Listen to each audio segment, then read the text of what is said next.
الحمد للہ وکفا والصلاة والسلام علی عبادہ الذین اصطفیٰ، خصوصاً علی افضلہم وخاتم النبیین محمد الامین وعلی آلہ وصحبہ اجمعین۔ اما بعد فقد قال اللہ تبارک وتعالی کما ورد فی سورۃ الصف: اعوذ باللہ من الشیطان الرجیم، بسم اللہ الرحمن الرحیم۔ یریدون لیطفئوا نور اللہ بافواہہم واللہ متم نورہ ولو کرہ الکافرون۔ هو الذی ارسل رسولہ بالہدی ودین الحق لیظہرہ علی الدین کلہ ولو کرہ المشرکون۔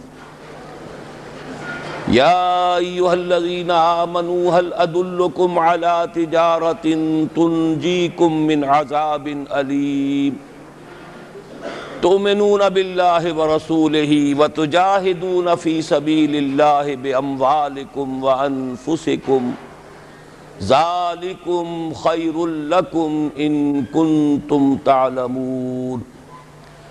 الى قوله تعالی یا ایہا الذین آمنوا کونوا انصار اللہ کما قال عیسی ابن مریم للحواریین من انصاری الی اللہ قال الحواریون نحن انصار اللہ فآمنت طائفۃ من بنی اسرائیل وکفرت طائفہ فأيدنا الذين آمنوا على عدوهم فأصبحوا ظاهرين۔ وقال تبارك وتعالى كما ورد مرتين في سورة البقرة: يا بني إسرائيل اذكروا نعمتي التي أنعمت عليكم وأني فضلتكم على العالمين۔ وقال عز وجل كما ورد في نفس السورة: یا بنی اسرائیل اذکروا نعمتی التی انعمت علیکم واوفوا بعہدی اوف بعہدکم وایای فارہبون۔ صدق اللہ العظیم۔ رب اشرح لی صدری ویسر لی امری واحلل عقدۃ من لسانی یفقہوا قولی۔ اللہم ربنا الہمنا رشدنا واعذنا من شرور انفسنا۔ اللہم ارنا الحق حقا وارزقنا اتباعہ وارنا الباطل باطلا وارزقنا اجتنابہ۔ اللہم وفقنا لما تحب وترضى وتقبل منا فإنک خیر المتقبلین، آمین یا رب العالمین۔ معزز حاضرین اور محترم خواتین، ویسے تو میرے دروس قرآن میں اور خطابات عام میں ظاہر بات ہے کہ ہر کمیونٹی کے لوگ شریک ہوتے رہے ہیں۔ یہاں میری آمد کا سلسلہ کراچی میں سن 70-71 سے جاری ہے۔ ظاہر ہے کہ کراچی کاسموپولیٹن سٹی ہے، ہر برادری کے لوگ موجود ہیں، ہندوستان کے کونے کونے سے آئے ہوئے لوگ موجود ہیں، قدیم سندھی بھی ہیں، جدید سندھی بھی ہیں۔ جدید سندھیوں میں بھی قدیم سندھیوں میں بھی میمن برادری جو ہے وہ ایک بڑی اہم برادری کی حیثیت رکھتی ہے، کاروباری اعتبار سے بھی، دینی اعتبار سے بھی، سماجی کاموں کے اعتبار سے بھی۔ اس پہلو سے یہ کہ اگرچہ ویسے تو رابطہ کوئی نیا نہیں ہے، لیکن یہ کہ خاص طور پر میمن برادری کے کسی ادارے میں حاضری اور خاص طور پر اسی کے ساتھ ایک خطاب کا جو موقع آج مل رہا ہے، میں اسے بہت غنیمت سمجھتا ہوں اور اللہ تعالیٰ سے دعا کرتا ہوں کہ وہ اسے میرے حق میں بھی، اللہ کے دین کے حق میں بھی اور میمن برادری کے حق میں بھی مفید بنائے۔ مجھے جو آج موضوع دیا گیا ہے وہ قرآن حکیم کی روشنی میں ہمارے مسائل کا، موجودہ مسائل کا حل ہے۔ چونکہ وقت محدود ہے، 5 بجے ہمیں لازماً بات ختم بھی کرنی ہے، تو میں نہیں چاہتا کہ اس معاملے میں کوئی زیادہ تمہید میں وقت صرف کیا جائے۔ میں سب سے پہلے یہ نقطہ بیان کرنا چاہتا ہوں کہ ہمارے موجودہ مسائل سے مراد کیا ہے۔ دیکھیے، ایک ہم میں سے ہر شخص کے انفرادی مسائل ہیں، معاش کا مسئلہ ہے، امن و امان کا مسئلہ ہے، پڑوس کا مسئلہ ہے، بچوں کی تعلیم کا مسئلہ ہے، وغیرہ وغیرہ. یہ ایک ذاتی مسائل ہیں کہ جن میں ہر شخص جو ہے وہ بہرحال کوئی کسی مشکل کے حوالے سے، کوئی نسبتاً سہولت کے ساتھ، لیکن یہ کہ ہر ایک جو ہے ان کے اندر مصروف ہے، مشغول ہے. اس سے ذرا اوپر اٹھیں تو ہمارا ایک ملک ہے پاکستان، مملکت خداداد، سلطنت خداداد پاکستان. اس کے حالات کیا ہیں، اس کے مسائل کیا ہیں، اس کی حیثیت کیا ہے، اس کی کیفیت کیا ہے، اس کے حوالے سے بھی ظاہر بات ہے کہ ہم میں سے ہر فرد کی کچھ ذمہ داری بنتی ہے، اس لیے کہ افراد کے ہاتھوں میں ہے اقوام کی تقدیر. ہر فرد ہے ملت کے مقدر کا ستارہ. افراد اگر غلط ہوں گے تو قوم کا بیڑا غرق ہوگا. قرآن مجید میں بھی بیان کیا گیا ہے 2 مرتبہ، ان اللہ لا یغیر ما بقوم حتی یغیروا ما بانفسہم. خدا نے آج تک اس قوم کی حالت نہیں بدلی، نہ ہو جس کو خیال آپ اپنی حالت کا بدلنے کا، اپنے اندر کی کیفیت کو بدلیں، اپنی روحانی اور نفسیاتی کیفیت کو بدلیں گے، اپنے ذاتی اعمال و کردار کو بدلیں گے تو قوم کی مجموعی حالت میں بھی تبدیلی آئے گی. لیکن اس سے بھی اوپر کا مسئلہ ہے، ایک بڑی عظیم امت ہے، امت محمد صلی اللہ علیہ وسلم. یہ امت آج کس حال میں ہے؟ اگرچہ اس سے بھی اوپر کی پھر ایک سطح ہے، پوری عالم انسانیت ہے. اور یہ بھی جان لیجئے کہ پورا عالم انسانیت جو ہے امت محمد میں شامل ہے صلی اللہ علیہ وسلم. اسی لیے علماء نے اس کی تقسیم کی ہے کہ ایک ہے حضور کی امت دعوت، جن کی طرف کے حضور کو بھیجا گیا. وہ تو صاف قرآن میں مذکور ہے کہ وَمَا أَرْسَلْنَاكَ إِلَّا كَافَّةً لِلنَّاسِ بَشِيرًا وَنَذِيرًا. ہم نے نہیں بھیجا ہے اے محمد آپ کو صلی اللہ علیہ وسلم مگر پوری نوع انسانی کے لیے بشیر اور نذیر بنا کر. البتہ امت اجابت وہ ہے کہ جو اپنے آپ کو امتی شمار کرتے ہیں، کہتے ہیں کہ ہم محمد پر ایمان رکھتے ہیں صلی اللہ علیہ وسلم، آپ سے ہمیں محبت ہے، ہم آپ کی تصدیق کرتے ہیں. تو میں ذرا جو چوتھی سطح میں نے بیان کی ہے اس کو تو آج کی گفتگو میں نہیں لوں گا کہ پورے عالم انسانیت کی اس وقت کیا کیفیت ہے، لیکن اب میں یہ چاہتا ہوں کہ جو تیسری سطح ہے کہ سب سے پہلے ہم یہ دیکھیں کہ امت مسلمہ، امت محمد صلی اللہ علیہ وسلم آج کس حال میں ہے، کن مسائل میں گرفتار ہے. آپ کے علم میں ہوگا کہ اس وقت دنیا کی کل آبادی سمجھی جاتی ہے 6 ارب یعنی 600 کروڑ. اس میں کم سے کم 120 کروڑ مسلمان ہیں امت مسلمہ. گویا کہ ہر 5واں انسان جو ہے دنیا میں وہ حضور صلی اللہ علیہ وسلم کا کلمہ پڑھتا ہے. اتنی بڑی تعداد. اس کے ساتھ ہی کتنا بڑا علاقہ جو ہے اس زمین کا وہ اللہ تعالیٰ نے اس امت کے قدموں تلے رکھا ہے. اگر آپ نے نقشہ دیکھا ہو دنیا کا تو آپ کو معلوم ہونا چاہیے کہ شمال میں جو بہت بڑا یہ نظر آتا ہے سائبیریا اور روس کا علاقہ، یہ سب غیر آباد ہے. اس طرح شمالی امریکہ میں بھی کینیڈا سے اوپر بڑے بڑے آپ کو بر اعظم سے نظر آئیں گے، یہ سب غیر آباد ہیں. جو آباد علاقہ ہے دنیا کا اور جو زرخیز علاقہ ہے دنیا کا، اس کا کتنا بڑا حصہ ہے کہ جو امت محمد صلی اللہ علیہ وسلم کے قدموں تلے. انڈونیشیا، ملائیشیا سے چلے آئیے، اس کے بعد مسلسل چاہے کہیں مسلمان اقلیت میں تھوڑے بہت ہیں، لیکن پھر بنگلہ دیش آتا ہے، بڑی عظیم اکثریت کا ملک ہے. پھر بھارت میں اگرچہ اقلیت میں ہے لیکن 20 کروڑ مسلمان بھارت میں اس وقت ہے. پھر جو پاکستان سے شروع ہوا سلسلہ، افغانستان، ایران، چلتے جائیے ادھر ترکستان، چینی ترکستان، روسی ترکستان، پھر آگے چلیے عالم عرب، افریقہ کا پورا شمالی علاقہ، افریقہ کا تقریباً سارا وسطی علاقہ. یہ سب کیا ہے؟ کتنا بڑا رقبہ ہے اور ہر طرح کی نعمت اللہ نے دی ہے.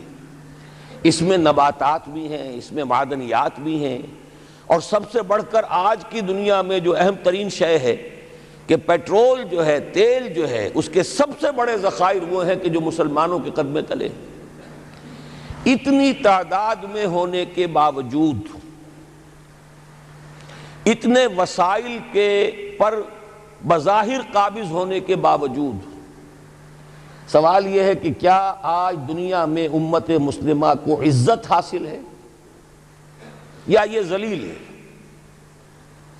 اسے غلبہ حاصل ہے یا مغلوب ہے؟ اسے کوئی دنیا میں وقار حاصل ہے یا یہ بالکل بے وقار ہو کر رہ گئی؟ یہ بات ہے جو ہمارے سمجھنے کی ہے آج کیوں ذلیل کہ کل تک نہ تھی پسند گستاخی فرشتہ ہماری جناب میں۔ اس وقت صورت یہ ہو چکی ہے، آپ کو معلوم ہے کہ ہر جگہ پر پسماندگی کا نشان مسلمان ہیں۔ ہمارے سارے وسائل پر دوسروں کا قبضہ ہے۔ ایک ہی شے رہ گئی تھی، تیل، خلیج کا تیل، اس پر بھی آ کر امریکہ کی فوجیں ان کے سر پر بیٹھ گئی ہیں۔ سارا کا سارا تیل اب ان کے قبضے میں ہے۔ ادھر خلیج کے دہانے کے دونوں طرف وہ اپنے مورچے بنا رہے ہیں تاکہ یہاں کسی کا داخلہ نہ ہو سکے۔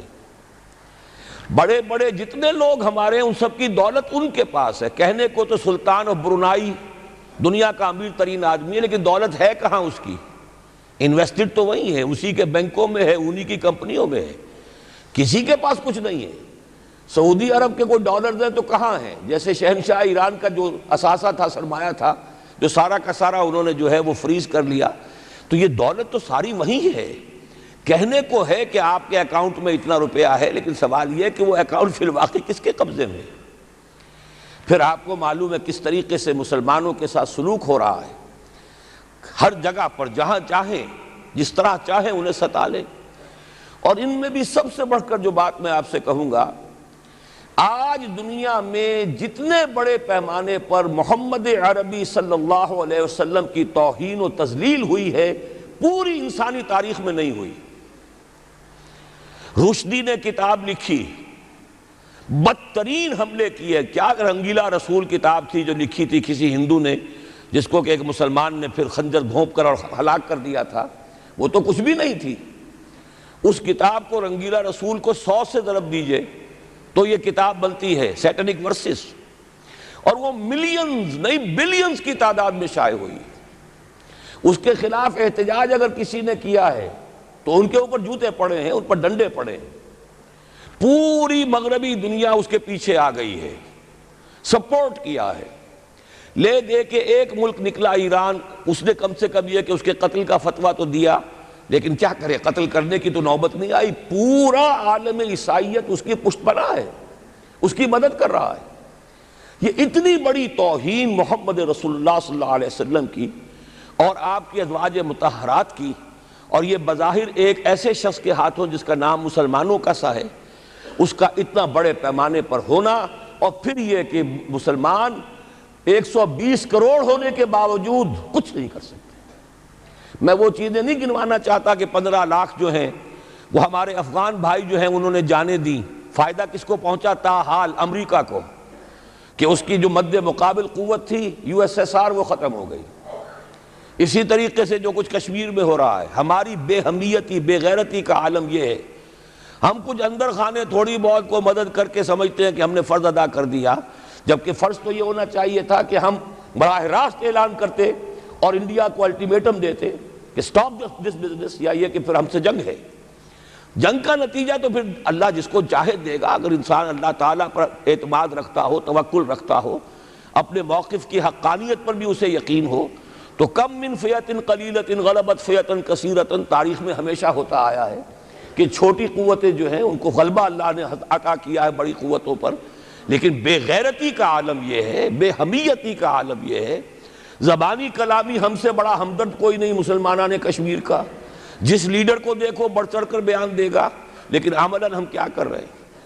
یہ ساری صورتحال جو میں نے آپ کو بتائی ہے، ویسے تو اب یہ کہ اگر اس میں ایک خاکہ سا میں نے آپ کے سامنے رکھا ہے، اس میں رنگ بھروں تو ظاہر ہے کہ یہ پورا گھنٹہ اسی میں لگ جائے گا، لیکن جو اس کا اصل لب لباب ہے وہ یہ ہے کہ ہم اپنی جگہ بڑے خوش ہیں کہ ہم امت مرحوم ہیں، ہم تو امت محمد ہیں صلی اللہ علیہ وسلم، ہم تو اللہ کے پیارے ہیں، ہم اللہ کے لاڈلے ہیں، ہمیں اللہ کی شفاعت، ہمیں اللہ کے رسول کی شفاعت بھی ملے گی، جنت تو گویا کہ ہمارا پیدائشی مقام ہے۔ یہ سارے جو بھی ہمارے ذہنوں کے اندر ہیں خیالات، اور یہ جو ہمارے من گھڑت عقائد ہیں، آپ سوچئے کہ جب ہم جو آبجیکٹیو کنڈیشنز ہیں، گیون کنڈیشنز ہیں، جو سامنے کے حالات ہیں، ان سے جب تقابل کرتے تو معاملہ بہت مختلف ہے۔ یہ کیوں ہے؟ اصل میں سوال جب تک آپ اپنے سامنے نہیں رکھیں گے، اس کا جواب جو ہے اب اس پر غور کیجئے کیوں ہے۔ کیا اللہ تعالیٰ کو محمد الرسول اللہ کی عزت و حرمت پیاری نہیں ہے؟ کیا محمد الرسول اللہ اللہ کے پیارے نہیں ہیں؟ حبیب رب العالمین نہیں ہیں؟ کیا اللہ تعالیٰ کو کفار سے زیادہ محبت ہے؟ کیا وجہ ہے؟ رحمتیں ہیں تیری اغیار کے کاشانوں پر اور برف گرتی ہے تو بیچارے مسلمانوں پر۔ سائنس میں وہ آگے ہیں، مالیات پر ان کا شکنجہ کسا ہوا ہے پوری دنیا پر، تہذیب ان کی ہے، تمدن ان کا ہے، ہم تو ان کے کیمپ فالوورز ہیں، نقش قدم پر چل رہے ہیں، ہم تو ان کی صرف یہ کہ نقالی کر رہے ہیں۔ تو سوچئے وجہ کیا ہے؟ کیا اللہ کو کفر زیادہ پسند ہے اسلام سے؟ کیا اللہ کو محمد الرسول اللہ صلی اللہ علیہ وسلم کی عزت و حرمت کا کوئی خیال نہیں؟ سوچنے کی بات ہے۔ ظاہر بات ہے کہ ان سوالات کا جواب تو ہاں میں آپ نہیں دے سکتے، یقیناً ایسا نہیں ہے۔ بہرحال وہ کافر ہیں، وہ اللہ کو نہیں مانتے، اللہ کے رسول کو نہیں مانتے۔ چلیے اللہ کو کسی نام سے مان لیا، گاڈ کہہ دیا، لیکن اللہ کے رسول کو تو نہیں مانتے۔ ایمان کا سارا دار و مدار تو رسالت پر ہے، اللہ کے اس کلام کو تو نہیں مانتے، اور اس کے باوجود ان کے لیے عزت ہے۔ رحمتیں ہیں تیری اغیار کے کاشانوں پر، برف گرتی ہے تو بیچارے مسلمانوں پر۔ یہ ایک لمحہ فکریہ ہے، یہ سوچنے کی بات ہے کہ ایسا کیوں ہے۔ اس کا جو جواب میں آپ کو دوں گا وہ ذرا سا کڑوا جواب ہے۔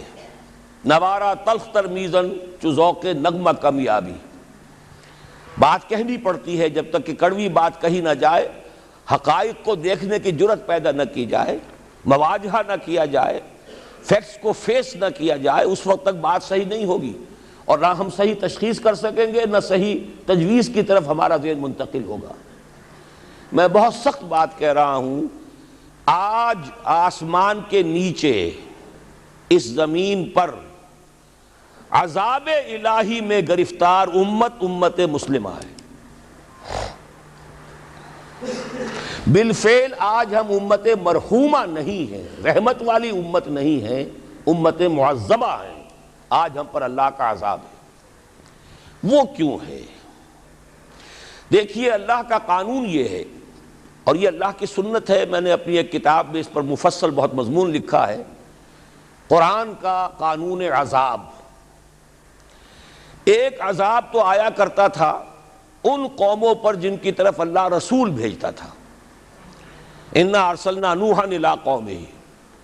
اگر رسول کی بات مان لی تو قوم کے لیے بہت خوشحالی ہے، مبارکباد ہے، اللہ کی رحمتوں کے سائے ہیں، اور نہیں مانی تو بربادی ہے، تباہی ہے، خاتمہ ہے۔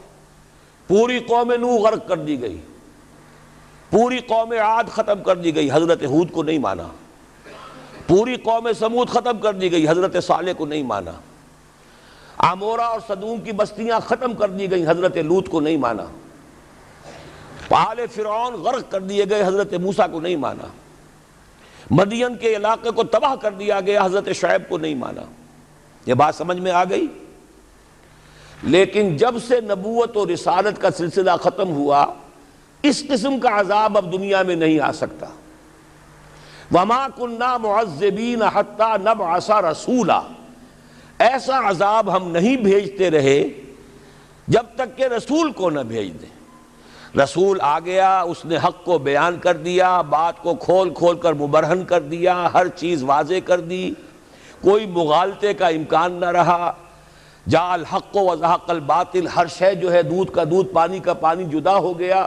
اب بھی جس نے نہیں مانا تو معلوم ہوا اس میں کوئی خیر نہیں ہے، اب خیر کا فقدان ہے۔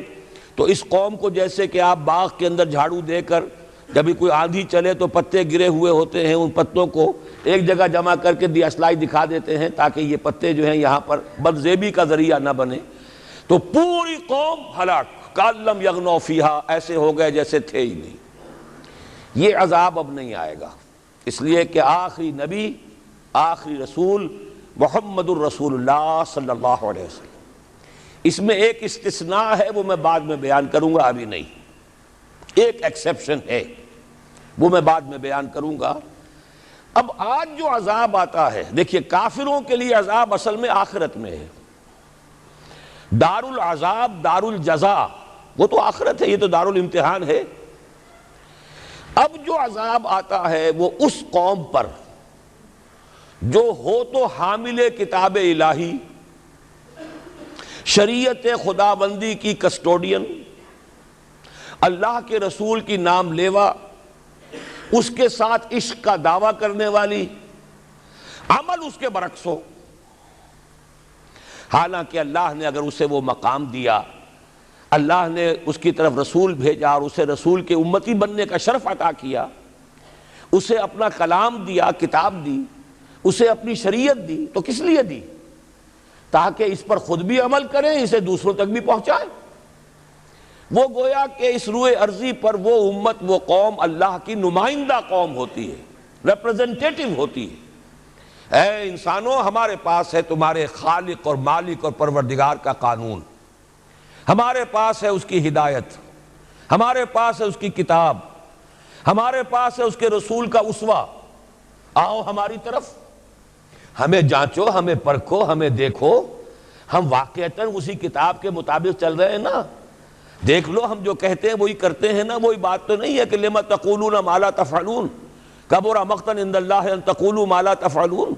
آؤ دیکھو، ہم نے اس کتاب کے مطابق، اللہ کی ہدایت کے مطابق کیسا اچھا معاشرہ بنایا ہے، کیسا انصاف ہے، کیسا امن ہے، کیسا بھائی چارہ ہے، کیسی اخوت ہے۔ آؤ دیکھو ہمارے ہاں تقسیم دولت کا نظام کتنا صحیح ہے۔ ایسا نہیں ہے کہ کوئی جو ہے اسے دولت کی بدہضمی ہو رہی ہو اور کوئی وہ ہے کہ جو بھوکا مر رہا ہو، ایسا نہیں ہے۔ دیکھو ہمارے ہاں انسانی شرافت، انسانی عزت، انسانی پریسٹیج اور انسانی حقوق بہتر سے بہتر شکل میں موجود ہیں۔ حریت ہے، آزادی اظہار رائے ہے، سب کچھ ہے۔ یہ کام اگر وہ امت کرے تو اس سے زیادہ خوش نصیب کوئی نہیں۔ پھر دنیا میں اس کو غلبہ ہوگا، دنیا کی خلافت اس کو دی جائے گی، دنیا کی امامت اس کو دی جائے گی، دنیا کی قیادت اس کو دی جائے گی۔ جیسے کبھی اقبال نے کہا تھا کہ سبق پھر پڑھ شجاعت کا، عدالت کا، صداقت کا، لیا جائے گا تجھ سے کام دنیا کی امامت کا۔ لیکن پھر وہی سبق پڑھنا پڑے گا جو صحابہ کرام نے پڑھا تھا۔ جب صحابہ کرام نے وہ سبق پڑھا تھا تو دنیا کی امامت اللہ نے ان کو عطا کی تھی کہ نہیں کی تھی؟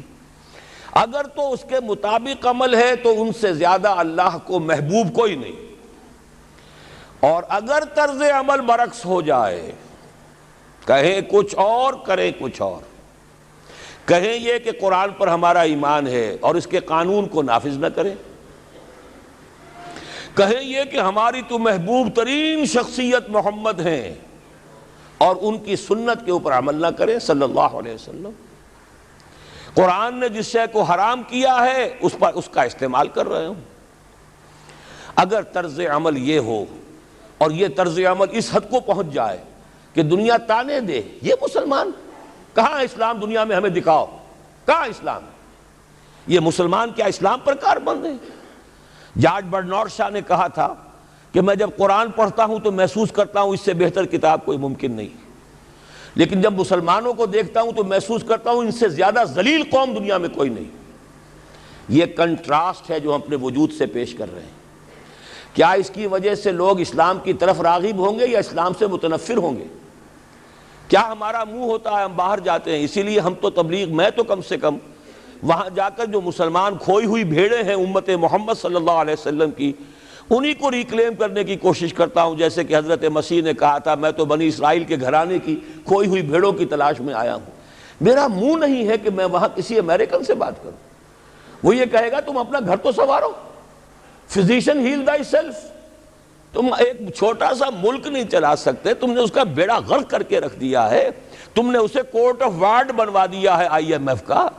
ہاں یہاں تو گھڑی گھڑی جو ہے قرقمین آتے ہیں IMF کے اور ورلڈ بینک کے قرقی کرنے کے لیے، ہر روز ایک نئی قرقی ہو رہی ہے، ہر روز جو ہے آج پھر گاڑیوں کا کرایہ بڑھ رہا ہے، بجلی کا کرایہ قرقی ہو رہی ہے۔ عوام کے اندر جو بھی رہا رہ گیا اسے بھی چوسنے کا اور کشید کرنے کے لیے ایک حکومت کو گرا دو، وہ تو بدنام کر دی گئی، دوسری حکومت لے آؤ اس کے ہاتھوں کچھ کام کروا لو، وہ بدنام ہو جائیں گے تو ان کو بھی ہٹا دینا۔ ان کا کیا کھیل ہے؟ یہ کھیل کھیلتے رہیں گے اور اس میں یہ ہے کہ اپنی قرقیاں کرتے چلے جاؤ۔ یہ حال اب کیا میرا منہ ہے کہ میں جا کر وہاں بات کروں؟ تم اپنے گھر کو دیکھو، تم اپنے ملک کو دیکھو، ایک وہ ہے جنہیں تصویر بنا آتی ہے، ایک تم ہو کہ لیا اپنی بھی صورت کو بگاڑ، ایک ہی ساتھ تم آزاد ہوئے تھے، ہندو بھی تھے کہ نہیں تھے؟ انہوں نے اس ملک کو بنایا ہے، اپنی معیشت کو، اپنی اکانومی کو اپنی بنیادوں پر، اپنے پاؤں پر، اپنے پیروں پر کھڑا کیا ہے۔ آج جو ہے وہ ایک منی سپر پاور بن چکا ہے، اور وہ کہ ڈرتا تھا پاکستان دو طرف سے ہمیں جو ہے قابو میں کر لے گا۔ پہلے تقریباً 20 برس جو ہیں ہندوستان کے، بھارت کے کانپتے ہوئے گزرے ہیں پاکستان سے، اب 30 برس سے جو صورتحال ہے وہ آپ کو معلوم ہے۔ تو صورت یہ ہے کہ جب کوئی قوم جو امت مسلمہ ہو یہ طرز عمل اختیار کرتی ہے تو عذاب اس پر آتا ہے۔ بڑی کڑوی بات ہے، آج عذاب کفار پر نہیں آ رہا، وہ تو اللہ تعالیٰ ان سے آخرت میں نبٹ لے گا، اور آخرت تو ہے ہمیشہ کی، بڑا سو عذاب تو وہی کا ہے۔ وَلَعَذَابُ الْآخِرَةِ أَكْبَرُ لَوْ كَانُوا يَعْلَمُونَ۔ دنیا میں کفار پر عذاب آتا تھا جب کوئی رسول بھیج دیا جائے، اب رسول آئے گا نہیں، ایک ایکسیپشن ہے وہ بعد میں بتاؤں گا، لیکن اب دنیا میں جو عذاب آتا ہے وہ مسلمان امت پر آتا ہے۔ اب اس کو چونکہ بات بہت کڑوی ہے، تھوڑا سا میں اس کے اندر آپ کے لیے سمجھنا، حلق سے اتارنا اس کڑوی گولی کا آسان کر دوں۔ دیکھیے، ہم سے پہلے بھی ایک امت مسلمہ تھی کہ نہیں؟ ہماری عمر جو ہے امت مسلمہ کی حیثیت سے ابھی 1400 برس ہوئی ہے، 1417 سن ہجری چل رہا ہے نا، اس میں آپ اور حضور کی بعثت 12 برس اور، تو 1430 برس سمجھیے، اس لیے کہ اس وقت جب سے کہ وحی کا آغاز ہوا ہے، یہ ہماری کل تاریخ ہے، ابھی 1450 برس نہیں ہوئی۔ ہم سے پہلی جو امت تھی 2000 برس تک اسی مقام پر فائز رہی۔ وہ کون تھے؟ بنی اسرائیل۔ وہ موسیٰ کے امتی تھے، ہم محمد کے امتی ہیں، علی نبینا علیہ الصلوۃ والسلام۔ انہیں تورات دی گئی تھی، ہمیں قرآن دیا گیا ہے۔ نبی ہونے کے اعتبار سے افضل ترین نبی، رسول ہونے کے اعتبار سے اکمل ترین رسول، کتاب ہدایت ہونے کے اعتبار سے جامع ترین کتاب، نوع انسان را پیام آخری، حامل او رحمت للعالمین۔ یہ اپنی جگہ تقابل ہے، لیکن ایک اور اعتبار سے دیکھیے، عمر اس کی طویل تھی 2000 برس، ہماری ابھی 1400 برس ہوئی۔ اور دوسری بات، اس امت میں 1400 برس تک کوئی وقت ایسا نہیں گزرا کہ کوئی نبی موجود نہ ہو، سینکڑوں نبی آئے۔ شروع ہوئی ہے 1400 قبل مسیح میں، جب تورات دی گئی حضرت موسیٰ کو، اور آپ کو معلوم ہے اس وقت 2 رسول تھے، موسیٰ بھی اور ہارون بھی علیہ السلام۔ پھر حضور کی حدیث بخاری شریف میں موجود ہے، کانت بنو اسرائیل تسوسہم الانبیاء کلما ہلک نبی خلفہ نبی۔ بنی اسرائیل کی سیاست اور حکومت جو ہے انبیاء کے ہاتھ میں ہوتی تھی، جب بھی کوئی نبی فوت ہوتا تھا دوسرا نبی اس کا قائم مقام، اس کا جانشین ہو جاتا تھا، جیسے داؤد کے بیٹے سلیمان۔ آخری جو نبی آئے ان کے ہاں وہ حضرت مسیح، اور ان کے ہم عصر حضرت یحییٰ علیہ السلام۔ تو یوں سمجھیے 2 سے شروع ہوا، 2 پر ختم ہوا، موسیٰ و ہارون، عیسیٰ و یحییٰ، درمیان میں 1400 برس، اور کوئی وقت ایسا نہیں ہے جب کہ کوئی نبی موجود نہ ہو۔ کیسی امت تھی! اسی لیے میں نے آپ کو بتایا، قرآن مجید میں سورہ بقرہ میں 2 جگہ فرمایا ہے، یا بنی اسرائیل اذکروا نعمتی التی انعمت علیکم وانی فضلتکم علی العالمین۔ 6واں رکوع بھی شروع ہوتا ہے اسی آیت سے سورہ بقرہ کا، اور 15واں رکوع پھر شروع ہوتا ہے اسی آیت سے۔ اے بنی اسرائیل، میرے اس انعام و اکرام کو یاد کرو جو میں نے تم پر کیا، اور میں نے تو تمہیں تمام جہان والوں پر فضیلت دی تھی۔ لیکن وہی بنی اسرائیل جب ان کا طرز عمل کیا ہوا، شریعت کو پس پش ڈال دیا، نبذ فریق من الذین اوتوا الکتاب کتاب اللہ وراء ظہورہم مثل الذین حملوا التوراۃ ثم لم يحملوها کمثل الحمار يحمل اسفارا۔ کتاب سے ناطا توڑ لیا، بس اس کو مقدس کتاب بنا کر رکھ دیا، نہ پڑھنا، نہ سمجھنا، نہ اس پر عمل کرنا، جیسے ہم کرتے ہیں۔ ایصال ثواب کی محفلوں میں کام آتا ہے، یا بچیوں کو وہ جہیز میں دینے کے کام آتا ہے۔ یا قرات کی محفلیں ہوتی ہیں، مقابلے ہوتے ہیں، اللہ اللہ خیر سدا قرآن مجید سے ہمارا کیا سروکار رہ گیا ہے؟ بہائے آتش ترا کار جزی نیست کہ از یاسین او آسا بمیری. عیاشیاں کرتے تھے، بدماشیاں کرتے تھے، غلط کام کرتے تھے، لیکن انہیں خیال یہ تھا کہ ہم چونکہ ابراہیم کی نسل سے ہیں، موسیٰ کی امت میں سے ہیں، نحن ابناء اللہ واحباؤہ، ہم تو اللہ کے بیٹوں کے مانند بڑے چہیتے ہیں. اسی پر اللہ نے فرمایا فَلِمَ يُعَذِّبُكُمْ بِذُنُوبِكُمْ بَلْ أَنْتُمْ بَشَرٌ مِّمَّنْ خَلَقَ. ایسے ہی تم چہیتے اور لاڈلے ہو تو اللہ تعالیٰ تمہیں عذاب کیوں دیتا رہا ہے؟ تمہیں نیبوکڈنیزر کے ہاتھوں پٹوایا 600 قبل مسیح میں، یوں سمجھیے تقریباً وسط میں آتا ہے یہ معاملہ. 1400 قبل مسیح میں تورات دی گئی، اور سمجھیے کہ ایک مسیحی میں حضرت مسیح آ رہی ہے 30 سن عیسوی میں. ان کے درمیان تقریباً وسط میں اشیریوں کے ہاتھوں پٹوایا اور بابلیوں کے ہاتھوں پٹوایا. بخت نصر جس کو کہتے ہیں، نیبوکڈنیزر، 6 لاکھ یہودی اس نے قتل کیے یروشلم میں. 6 لاکھ کو قیدی بنا کر لے گیا. ہیکل سلیمانی گرا دیا گیا جو کہ ان کا کعبے کے درجے میں تھا. اور یہ کہ کوئی ایک متنفس نہیں بچا یروشلم میں، کوئی 2 اینٹیں سلامت نہیں رہی. انہیں لے گیا بیبیلونیا میں، کیپٹیوٹی، پیریڈ آف کیپٹیوٹی. وہاں سے واپس آئے، توبہ کی انہوں نے، حضرت عزیر علیہ السلام کی دعوت توبہ جو ہے، توبہ کی منادی کے نتیجے میں، تو پھر اللہ نے انہیں ایک موقع اور دیا اور ان کی ایک بڑی عظیم سلطنت قائم ہوئی، مکابی سلطنت. اور پھر ٹیمپل جو ہے دوبارہ بنا، یہ جو سیکنڈ ٹیمپل کہلاتا ہے، دوسری تعمیر جو ہوئی ہیکل سلیمانی کی. اس کو بھی پھر دوبارہ جب ان کے ہاں وہی لچھن آئے، میں تجھ کو بتاتا ہوں تقدیر امم کیا ہے، شمشیر و ثنا اول، طاؤس و رباب آخر. جب وہی لچھن ہو گئے، پھر عذاب کے کوڑے پڑے، پہلے گریکس کے ذریعے، یونانیوں کے ذریعے، پھر رومنز کے ذریعے. اور سن 70 عیسوی میں وہ دوسرا ہیکل سلیمانی بھی مسمار کر دیا گیا اور انہیں فلسطین سے نکالا دے دیا گیا، نکل جاؤ یہاں سے. تقریباً یوں سمجھیے کہ 1917 تک، سن 70 سے 1917 تک کتنے ہو گئے؟ 1850 برس ہو گئے تقریباً. 1850 برس یہ لوگ پھر فلسطین میں داخل نہیں ہو سکے. اور وہ ہیکل سلیمانی آج تک بھی پڑا ہوا ہے منہدم، سوائے اس کی ایک دیوار کے جسے یہ ویلنگ وال کہتے ہیں. وہاں جاتے ہیں، رو دھو کر آ جاتے ہیں. اب تو خیر ان کا قبضہ ہے، جانا آنے کا سوال نہیں رہا، ورنہ 1967 سے پہلے بھی اجازت لے کر جاتے تھے، ماتم کر کے آ جاتے تھے. اس لیے کہ یروشلم جو ہے اس پر قبضہ تو ان کا ہو گیا تھا، لیکن مشرقی علاقہ ہے وہ، اور اس پر ابھی عربوں کا زیادہ تسلط تھا. اب وہ ختم ہو رہا ہے. معلوم ہوا کہ وہی قوم جو ہے، جو چہیتی بھی تھی، لاڈلی بھی تھی، خیر الامم تھی، انی فضلتکم علی العالمین کا مصداق تھی، جس پر انعامات تھے، اکرام تھا، جنہیں حضرت داؤد اور سلیمان کی سی حکومتیں دی گئیں. ان سب کا معاملہ کیا ہوا؟ غلط عمل کی وجہ سے، برعکس رویے کی وجہ سے. قرآن مجید ہی میں 2 جگہ ہے تھوڑے سے لفظی فرق کے ساتھ، ضربت علیہم الذلۃ والمسکنۃ وباؤوا بغضب من اللہ. ان پر ذلت تھوپ دی گئی، ذلیل کر دیے گئے. 1850 برس تک، پہلے 150 برس تک کیپٹیوٹی میں رہے تھے، اب 1850 برس تک جسے یہ ڈائسپورا کہتے ہیں اس میں رہے. روتے تھے، یاد کرتے تھے اپنی فلسطین کی سرزمین کو کہ ہم وہاں سے نکالے گئے ہیں. وہ بھی حضرت عمر نے اجازت دی تھی جا کر، جبکہ یروشلم جو ہے ہینڈ اوور کیا ہے وہاں کے عیسائیوں نے، حضرت عمر کے حوالے کیا ہے رضی اللہ تعالی عنہ. تو حضرت عمر نے انہیں آ کر زیارت کرنے کی اجازت دی ہے، ورنہ زیارت کی اجازت بھی نہیں تھی. عیسائیوں نے روکا ہوا تھا، نو جیو کوڈ انٹر جیروشلم.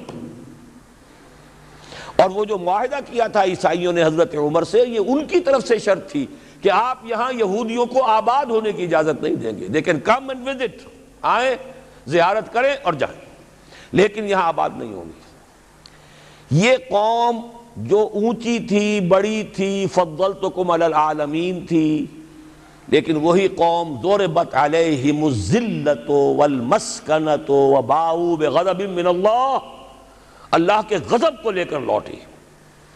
یہ ہے اصل میں وہی معاملہ جو آج ہمارے ساتھ ہے. اللہ کا قانون تو غیر جانبدار ہے. وَلَن تَجِدَ لِسُنَّتِ اللَّهِ تَحْوِيلًا وَلَن تَجِدَ لِسُنَّتِ اللَّهِ تَبْدِيلًا. اللہ کا قانون قوموں اور امتوں کے لیے بدلتا نہیں. وہی صورت ہے. ہمیں بھی کہا گیا کنتم خیر امت اخرجت للناس، تم بہترین امت ہو جسے دنیا والوں کے لیے نکالا گیا ہے. تمہارا کام کیا ہے؟ ہم تو جیتے ہیں کہ دنیا میں تیرا نام رہے، کہیں ممکن ہے کہ ساقی نہ رہے جام رہے. ہمارا کام تو تھا اس اسلام پر عمل کریں اور دنیا کو دعوت دیں، اپنے عمل میں بھی گواہی دیں. آؤ دیکھ لو ہم جو کچھ کہہ رہے ہیں یہ تھیوری نہیں ہے، یہ صرف لفاظی نہیں ہے، یہ شاعری نہیں ہے. اگر محمد رسول اللہ نے فرمایا صلی اللہ علیہ وسلم سید القوم خادمہم، آؤ دیکھ لو مدینے میں ہمارا خلیفہ عمر فاروق خادم ہے کہ نہیں ہے؟ کیا کوئی بادشاہ ہے؟ کیا اس نے کوئی محل بنایا ہے؟ کیا اس کے لیے کوئی خدم و حشم ہے؟ کیا اس کے لیے کوئی باڈی گارڈ ہے؟ کچھ بھی نہیں. جیسی جھونپڑیاں دوسروں کی ہیں ویسی جھونپڑا اس کا ہے. جیسے پیبند لگے ہوئے کپڑے دوسروں کے ہیں بلکہ دوسروں کے بہتر بھی ہوں گے، اس کے کپڑوں میں پیبند لگا ہوا ہے.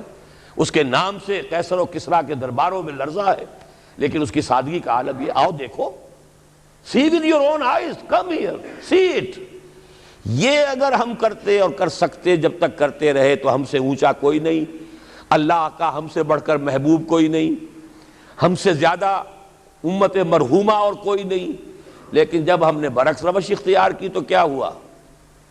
جیسے انہیں پٹوایا گیا تھا ایشورینز کے ہاتھوں، ہمیں پٹوایا گیا سب سے پہلے جو صلیبیوں کے ہاتھوں، کروسیڈرز. کئی لاکھ مسلمان قتل ہوا کروسیڈز کے اندر.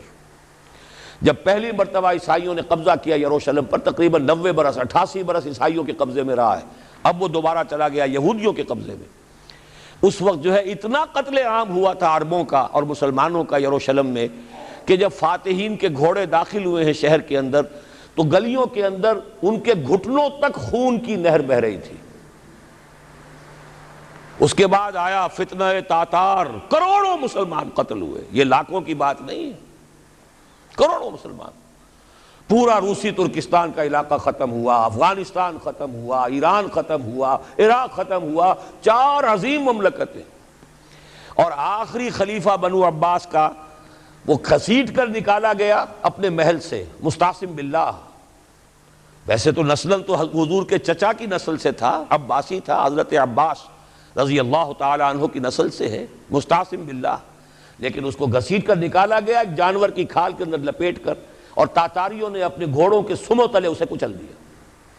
وہ دن اور آج کا دن پھر امت مسلمہ کی قیادت عربوں سے چھین لی گئی.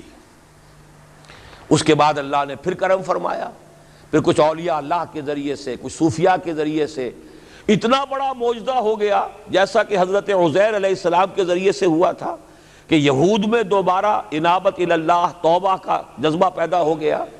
ایسے ہی کچھ صوفیاء کرام کے ذریعے سے، نیک لوگوں کے ذریعے سے، اللہ والوں کے ذریعے سے، وہی تاتاری جنہوں نے کروڑوں مسلمانوں کو قتل کیا تھا خود مسلمان ہو گئے. ہے آیا فتنہ تاتار کے افسانے سے، پاسباں مل گئے کعبے کو صنم خانے سے. پھر غلبہ ہوا، پھر ترکوں کی عظیم حکومتیں قائم ہوئی، ترکان تیموری، Terken Usmani, Terken Seljuqi, Terken صفوی. عرب تو معزول ہو گئے تھے لیکن ترکوں کی زیر قیادت پھر گریٹ آٹومان امپائر بھی قائم ہوئی. اس کے بعد پھر جب وہ ترکوں کے اندر بھی وہی بادشاہت، وہی عیاشیاں، وہی محل بن رہے ہیں، وہی جو ہے توپ کاپی محل جا کر دیکھ لیجئے، وہی عیاشیاں شروع ہو گئی، وہی عللے تللے ہو گئے، وہی ظلم شروع ہو گئے. تو پھر اللہ نے دوبارہ پھر ہمیں یورپی اقوام کے ہاتھوں ذلیل کیا. کہیں انگریزوں کے غلام، کہیں فرانسیسیوں کے غلام، کہیں اطالویوں کے غلام، کہیں ولندیزیوں کے غلام.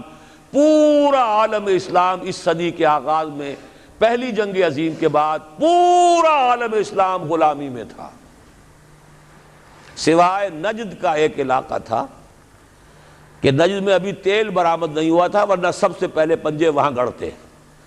وہاں ریت میں جا کے لینا کیا تھا. باقی تو یہ ہندوستان غلام ہے، انڈونیشیا غلام ہے، سب کے سب یہ جاوا، سماٹرا، چلتے جائیے سب غلام ہیں. اس کے بعد ایران چاہے براہ راست غلامی نہیں تھی لیکن انگریزوں کے انتداب میں تھا، کنٹرول انہی کا تھا. عراق پر انگریزوں کا کنٹرول تھا. اسی طریقے سے یہ ساری جو عرب مملکتیں ہیں یہ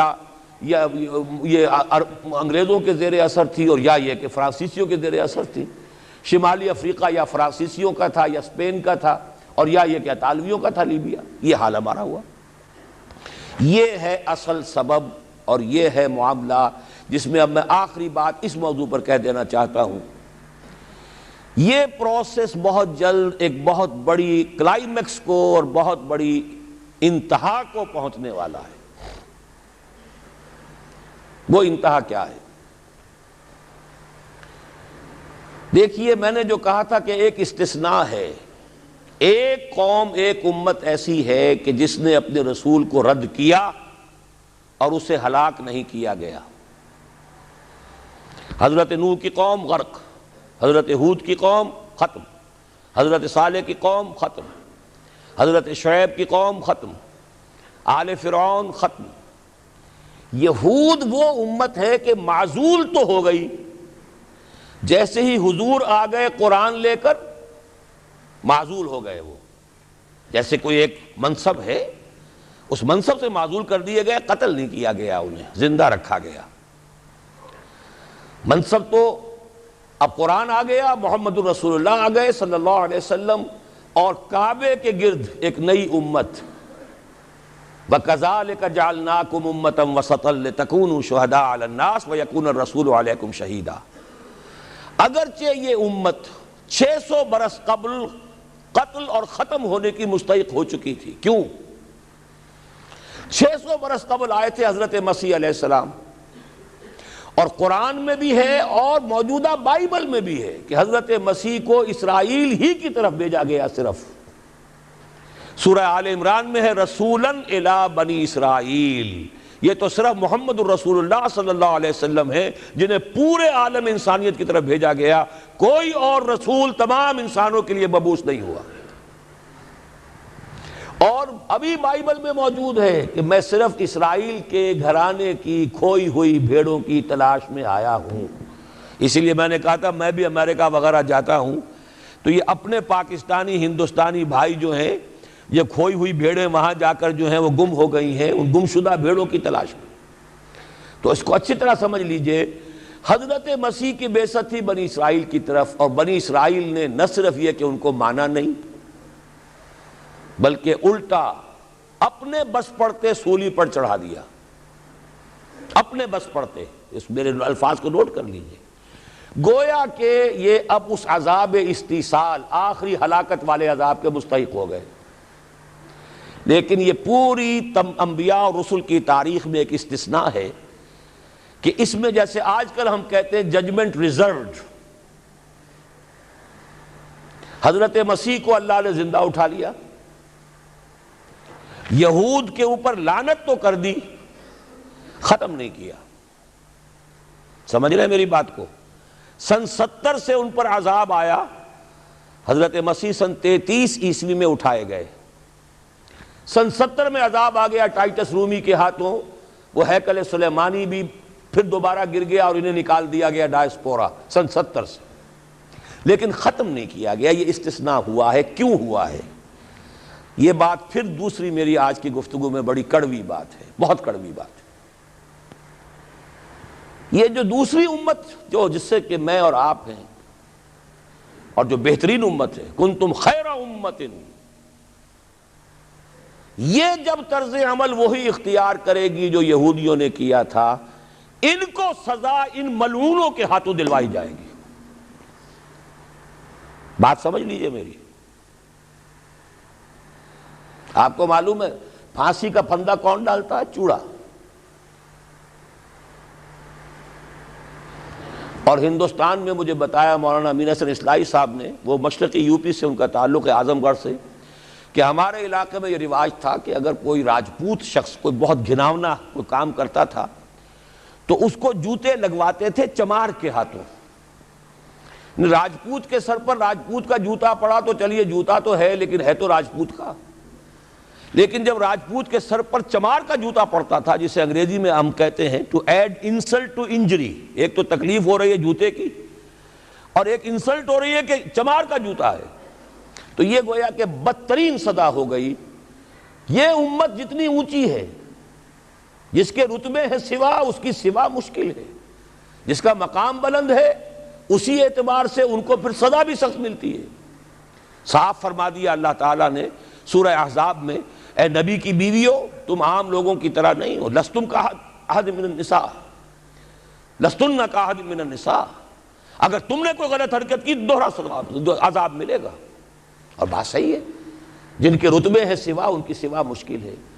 اس امت کو عذاب کے کوڑے مارنے والی قوم وہ ملعون اور مغضوب علیہم قوم ہے، جس کے لیے قرآن مجید 2 دفعہ کہتا ہے ضربت علیہم الذلۃ والمسکنۃ وباؤوا بغضب من اللہ۔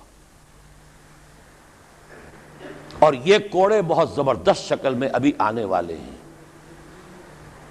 میری بات اب آپ نے سمجھ لی کیوں رکھا گیا یہود کو، یہ جلاد کیوں سنبھال کے رکھے گئے؟ انہیں بھی سزا دی گئی، اس صدی میں بھی ہٹلر کے ہاتھوں میں بھی 6 ملین 60 لاکھ اس نے ختم کیے، ان پر تو سزا کا سلسلہ چلتا رہا، ایکسٹرمینیٹ نہیں کیا، ختم نہیں کیا، باقی رکھا ہے، اس لیے کہ ان کو کوڑا بنا کر امت مسلمہ کی پیٹھ پر مارنا ہے کہ تمہارا رتبہ، تم محمد کے امتی صلی اللہ علیہ وسلم، ہمارے آخری رسول، ہمارے اکمل رسول، ہمارے خاتم النبیین، خیر البشر، اور ان کی امت ہو کر تمہارا حال یہ ہے، تو تم سزا کے مستحق جو ہو۔ وہ سزا ہے کہ جو اچھی طرح سمجھ لیجئے ہماری حال جو اس صدی کے آخر میں شروع میں ہوا تھا کہ تمام مسلمان غلام، اس غلامی کے اوپر جو مزید کوڑا تیار ہوا 1917 میں بالفور ڈیکلریشن کے ذریعے سے برطانیہ نے اجازت دے دی کہ یہودی آ سکتے ہیں، اب فلسطین میں آ کر آباد ہو سکتے ہیں، وہ مکان خرید سکتے ہیں، جائیداد خرید سکتے ہیں، زمینیں خرید سکتے ہیں۔ 1971 اس پر اندیشہ تھا کہ کہیں اگر خلیفہ عثمانی نے جہاد کا اعلان کر دیا، اس لیے کہ عبدالحمید، سلطان عبدالحمید کو بڑی سے بڑی رشوتیں پیش کر کے دیکھ لیا تھا انہوں نے کہ یہ جو ہمارے اوپر پابندی ہے کہ ہم فلسطین میں آباد نہیں ہو سکتے، جو کہو ہم تمہیں دولت دینے کو تیار ہے، یہ پابندی ختم کر دو۔ سلطان عبدالحمید ویسے جو بھی کچھ تھے چھوڑ دیجئے، لیکن یہ کہ اس نے کہا کہ جو معاہدہ عمر نے کیا تھا رضی اللہ تعالی عنہ، میں پیچھے نہیں جاؤں گا، لہذا خلافت ختم کروا دی، اور کروائی کس کے ہاتھوں؟ ایک مسلمان کے ہاتھوں، اس لیے کہ فری میسن تھا مصطفیٰ کمال پاشا، فری میسن، یہ سب یہودیوں کے ادارے۔ چاک کر دی ترک ناداں نے خلافت کی قبا، سادگی اپنوں کی دیکھ اوروں کی عیاری بھی دیکھ۔ ہندوستان میں ہنگامہ چل رہا ہے، تحریک چل رہی ہے، مسلمان ہجرت کر رہے ہیں اور سب کچھ ہو رہا ہے، اور ہندو بھی شامل ہو رہے ہیں خلافت کی تحریک میں، لیکن اب مدعی سست گواہ چست، جب مصطفیٰ کمال نے خود ختم کر دی تو سب پانی پڑ گیا آگ کے اوپر، اب کیا بولیں، کس کو برا کہیں؟ اس کے بعد 1948 میں ان کی ریاست قائم ہو گئی اسرائیل۔ کتنے برس بعد؟ ریاست تو خیر اس وقت بھی ان کی نہیں تھی جبکہ ٹائٹس نے ختم کیا ہے، وہ تو بہت پہلے کی بات تھی، تقریباً 2000 سال بعد اسرائیل 1967 میں جنگ کروائی، اور یہ بالکل صدام کی طرح کا مسئلہ تھا۔ 1967 کی جنگ میں ایک سازش تھی، انہوں نے بطور مہرہ استعمال کیا جمال عبد الناصر کو، جس نے اچانک جو ہے ایلات کی بندرگاہ کو بلاک کر دیا۔ 1967 اس پر جھپٹا مارا ہے اسرائیل نے، ادھر سے سینائی لے لیا، ادھر سے گولان ہائٹس لے لیے، ادھر سے جو ہے West Bank of Jerusalem, West Bank of Jordan لے لیا۔ یہ 67 کی بات ہے۔ پھر عالم عرب میں ایک ملک ذرا نکلنے لگا تھا کہ شاید ایک کے پاس پیسہ بہت تھا، لیبیا کے پاس، وہ مدد کر سکتا تھا کسی مسلمان ملک کی کہ وہ ایٹم بم بنا لے۔ 2 ملک ایسے تھے، ایک غیر عرب، ایک عرب۔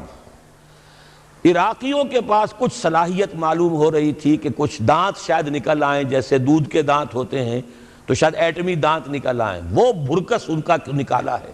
ایک دفعہ جا کر آپ کو یاد ہوگا ہوائی جہاز گئے اور سب کا تہس نہس کر کے آ گئے، اور وہ سخت جان قوم نکلی، انہوں نے پھر کچھ بنا لیا، تو پھر وہی 100 دام، 100 دام جال، پھر وہ 100 دام جو ہے جال کی شکل بچھا کر، اور جو پھنسایا ہے تو اگلا پچھلا کھایا پیا سارا اگلوا لیا. نتیجہ کیا نکلا؟ جنگ خلیج کے بعد اب عالم عرب پورا کا پورا اسرائیل کے سامنے سرنگوں ہے.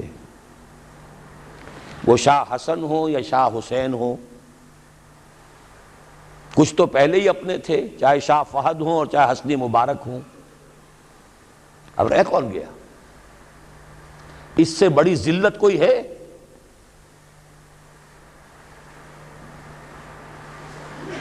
جن کے ساتھ ایک میز پر بیٹھنے کو تیار نہیں تھے، جن کے ساتھ گفتگو کو تیار نہیں تھے، اور بلا کر کہاں کھڑا کیا ہے؟ آؤ میڈرڈ میں، اسپین میں آؤ. اسپین سے شروع کروائیں گفتگو. اور اسپین کون سی جگہ ہے؟ مسلمانوں کا دنیا میں سب سے بڑا قبرستان، جہاں 800 برس حکومت کی اور پھر ایک ایک بچہ ختم کر دیا گیا، نام و نشان مٹا دیا گیا. 1492 میں فال آف گرینیڈا ہوا ہے، سقوط غرناطہ، اور 1992 میں ٹھیک 500 برس بعد یہ نیگوسیشن شروع ہوئی ہیں میڈرڈ کے اندر. اور اب جو صورتحال ہو رہی ہے، آپ اخبارات میں پڑھ رہے ہوں گے، وہ نام نہاد صلح کو توڑنے کے اوپر تلا بیٹھا ہوا اسرائیل. کیا ہوگا؟ ابھی میں ادھر جانا نہیں چاہتا. بہت بڑا ہنگامہ آ رہا ہے، بہت بڑا ہنگامہ آ رہا ہے. اور سب سے بڑا یہ عذاب کا کوڑا جو ہے یہودیوں کے ہاتھوں کس پر پڑے گا؟ عربوں پر. کیوں پڑے گا؟ اس لیے پڑے گا کہ اس امت مسلمہ میں عربوں کی فضیلت سب سے اونچی ہے.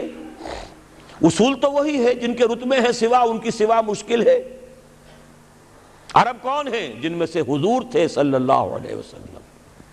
یہ رتبہ بلند ملا جس کو مل گیا، ہر مدعی کے واسطے دار و رسن کہاں. عرب کون ہیں؟ جن کی مادری زبان میں اللہ کا کلام ہے. مجھے اور آپ کو 100 پاپڑ بیلنے پڑیں گے قرآن کو سمجھنے کے لیے. ہماری بہت عظیم اکثریت تو پھر بھی نہیں سمجھ سکے گی، ترجمے پڑھ لے گی زیادہ زیادہ، اور کیا کرے گی؟ ان کی مادری زبان.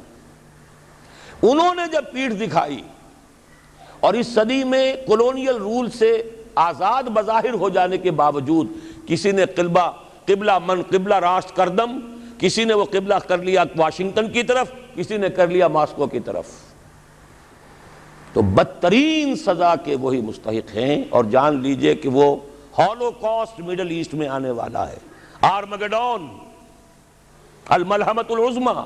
میں نے یہ ساری چیزیں اپنی ایک کتاب میں لکھ دی ہیں. سابقہ اور موجودہ مسلمان امتوں کا ماضی حال اور مستقبل. ایک موجودہ امت مسلمہ ہے ہم، ایک سابقہ امت مسلمہ ہے معزول شدہ، وہ ہیں یہود، اب بھی موجود ہیں، امت موسیٰ ہے، صاحب تورات ہے. ان کا ماضی کیا ہے، حال کیا ہے، مستقبل کیا ہے؟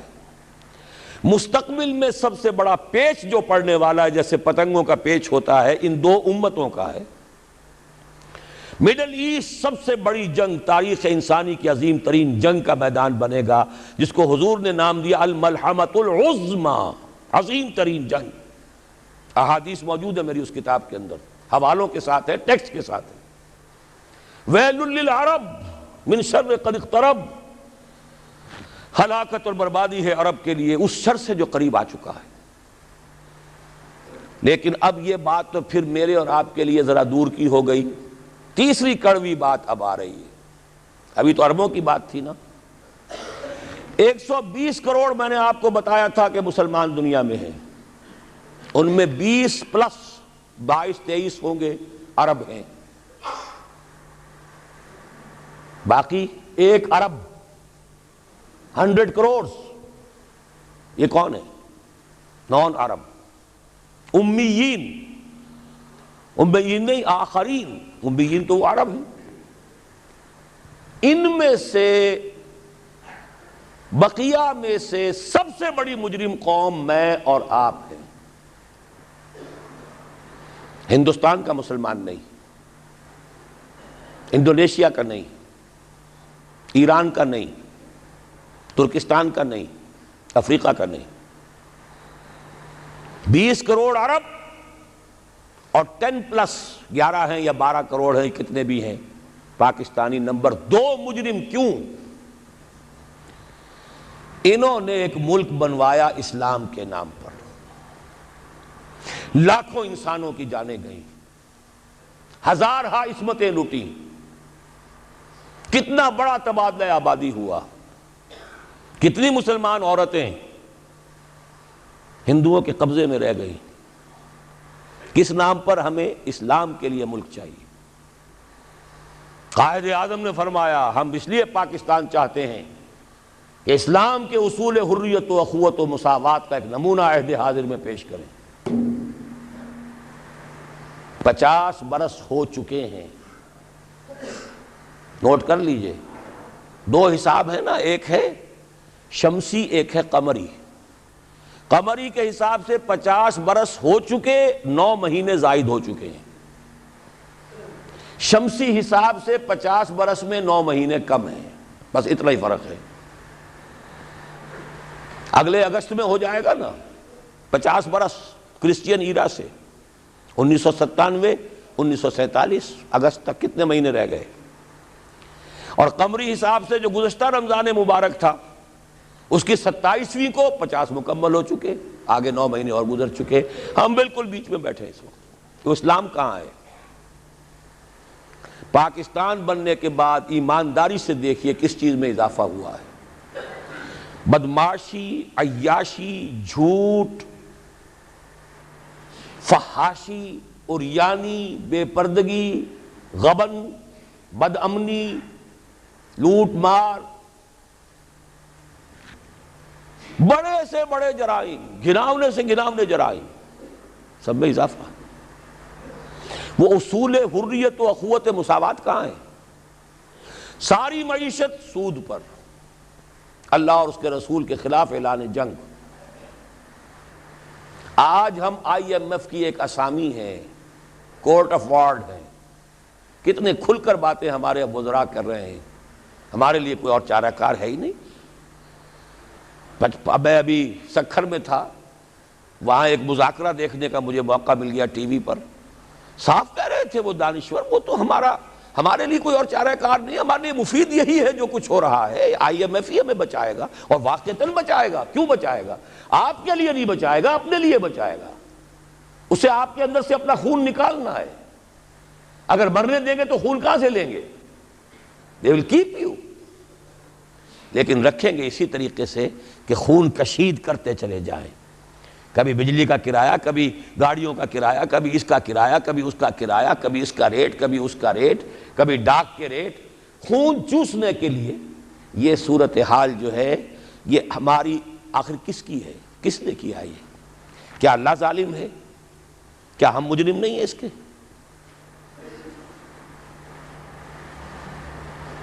یہ اجتماعی جرم، اور کوئی ملک اسلام کے نام پر نہیں بنا، اچھی طرح نوٹ کر لیجئے۔ انڈونیشیا میں تحریک چلی، وہ ملائی نیشنلزم کے نام پر، ملے نیشنلزم۔ عربوں نے انگریزوں سے نجات حاصل کی، یا فرانسیسیوں سے، عرب نیشنلزم کے نام پر، العروبہ۔ صرف ایک ملک بنا تھا، پاکستان کا مطلب کیا؟ لا الہ الا اللہ۔ اور آج یہی وجہ ہے کہ کم سے کم عربوں کے ہاں خوشحالی تو ہے، جو ذلت آئی ہے ابھی ان پر، اور مسکنت آئی ہے، کر کچھ نہیں سکتے، بے بس ہو گئے ہیں۔ جزیرہ نماء عرب میں آج یہود اور عیسائی دندناتے پھر رہے ہیں، ان کے فوجی مراکز قائم ہو چکے ہیں، نجد کے پورے علاقے کے اوپر ان کا قبضہ ہے اس وقت۔ ذلت ہی ہے نا۔ ہمارے ہاں تو بھوک بھی ہے، ہم تو اس سے آگے بات جا رہی ہے۔ ہمارے ہاں یہ مسئلہ اور آگے بڑھے گا تو کیا شکلیں ہوں گی۔ بھوکے بھیڑیے جس طریقے سے پیٹ پھاڑیں گے محلوں میں رہنے والوں کے اور کوٹھیوں میں رہنے والوں کے، وہ وقت دور نہیں ہے۔ یہ عذاب الہی کی شکل، جیسے کہ فرمایا گیا سورہ انعام میں، قُلْ هُوَ الْقَادِرُ أَن يَبْعَثَ عَلَيْكُمْ عَذَابًا مِّن فَوْقِكُمْ أَوْ مِّن تَحْتِ أَرْجُلِكُمْ أَوْ يَلْبِسَكُمْ شِيَعًا وَيُذِيقَ بَعْضَكُمْ بَأْسَ بَعْضٍ۔ اے نبی ان سے کہہ دیجئے اللہ اس پر پوری طرح قادر ہے کہ تم پر کوئی عذاب بھیج دے تمہارے سروں کے اوپر سے، یا تمہارے قدموں کے نیچے سے نکال دے، یا اللہ کو کوئی اور کام کرنا ہی نہ پڑے، تمہیں کو آپس میں ٹکرا دے، ایک دوسرے کی طاقت کا مزہ چکھائے۔ فرقے واریت ہو، صوبائی عصبیت ہو، لسانی عصبیت ہو، کبھی بلوچ اور پٹھان لڑ رہا ہوتا ہے کوئٹہ میں، کبھی کراچی میں اب دوبارہ کیا شکل ہوگی اللہ ہی بہتر جانتا ہے، اس لیے کہ وہ جو مہرے جو ہیں کبھی کوئی مہرے کو اٹھاتا ہے، کبھی اسی مہرے کو نیچے رکھ کر کسی دوسرے مہرے کو اٹھا لیتا ہے، نتائج تو بعد میں پتہ چلتا ہے نا۔ وہ تو اب کسی نے کہا ہے کہ پیسے فلاں جگہ سے لے کر فلاں کو دیے گئے، وہ تو آج حقیقت واضح ہو رہی ہے۔ تو اچھی طریقے سے سمجھ لیجئے کہ یہ سب عذاب الہی کی شکلیں ہیں۔ میرا تو اب تک کے ساری گفتگو کا خلاصہ کیا ہے؟ آج ہم امت مرحومہ نہیں ہیں، امت معذبہ ہیں، ورنہ اللہ کو ہم پر رحم فرمانا ہو اور امریکہ ہمارے اوپر کوئی سختی لا سکے، معاذ اللہ ثم معاذ اللہ، اللہ ہماری بھلائی چاہے اور کوئی ہماری برائی کر سکے، ناممکن۔ جو کچھ ہے اللہ کی طرف سے۔ لما يعذبكم بذنوبكم بل انتم بشر ممن خلق۔ تم اپنی جگہ پھرنے خواہ بنے بیٹھے رہو، ہم تو امت مرحومہ ہیں، ہم تو اللہ کے پیارے ہیں، لاڈلے ہیں۔ قالت اليہود والنصارى نحن ابناء اللہ واحباؤہ قل فلم يعذبكم بذنوبكم بل انتم بشر ممن خلق۔ پھر اللہ تمہارے گناہوں کی پاداش میں تمہیں سزا کیوں دے رہا ہے، عذاب کیوں دے رہا ہے؟ تم بھی ایسے ہی انسان ہو جیسے دوسرے انسان اللہ نے بنائے ہیں۔ یہ ہے ہمارا اصل مسئلہ۔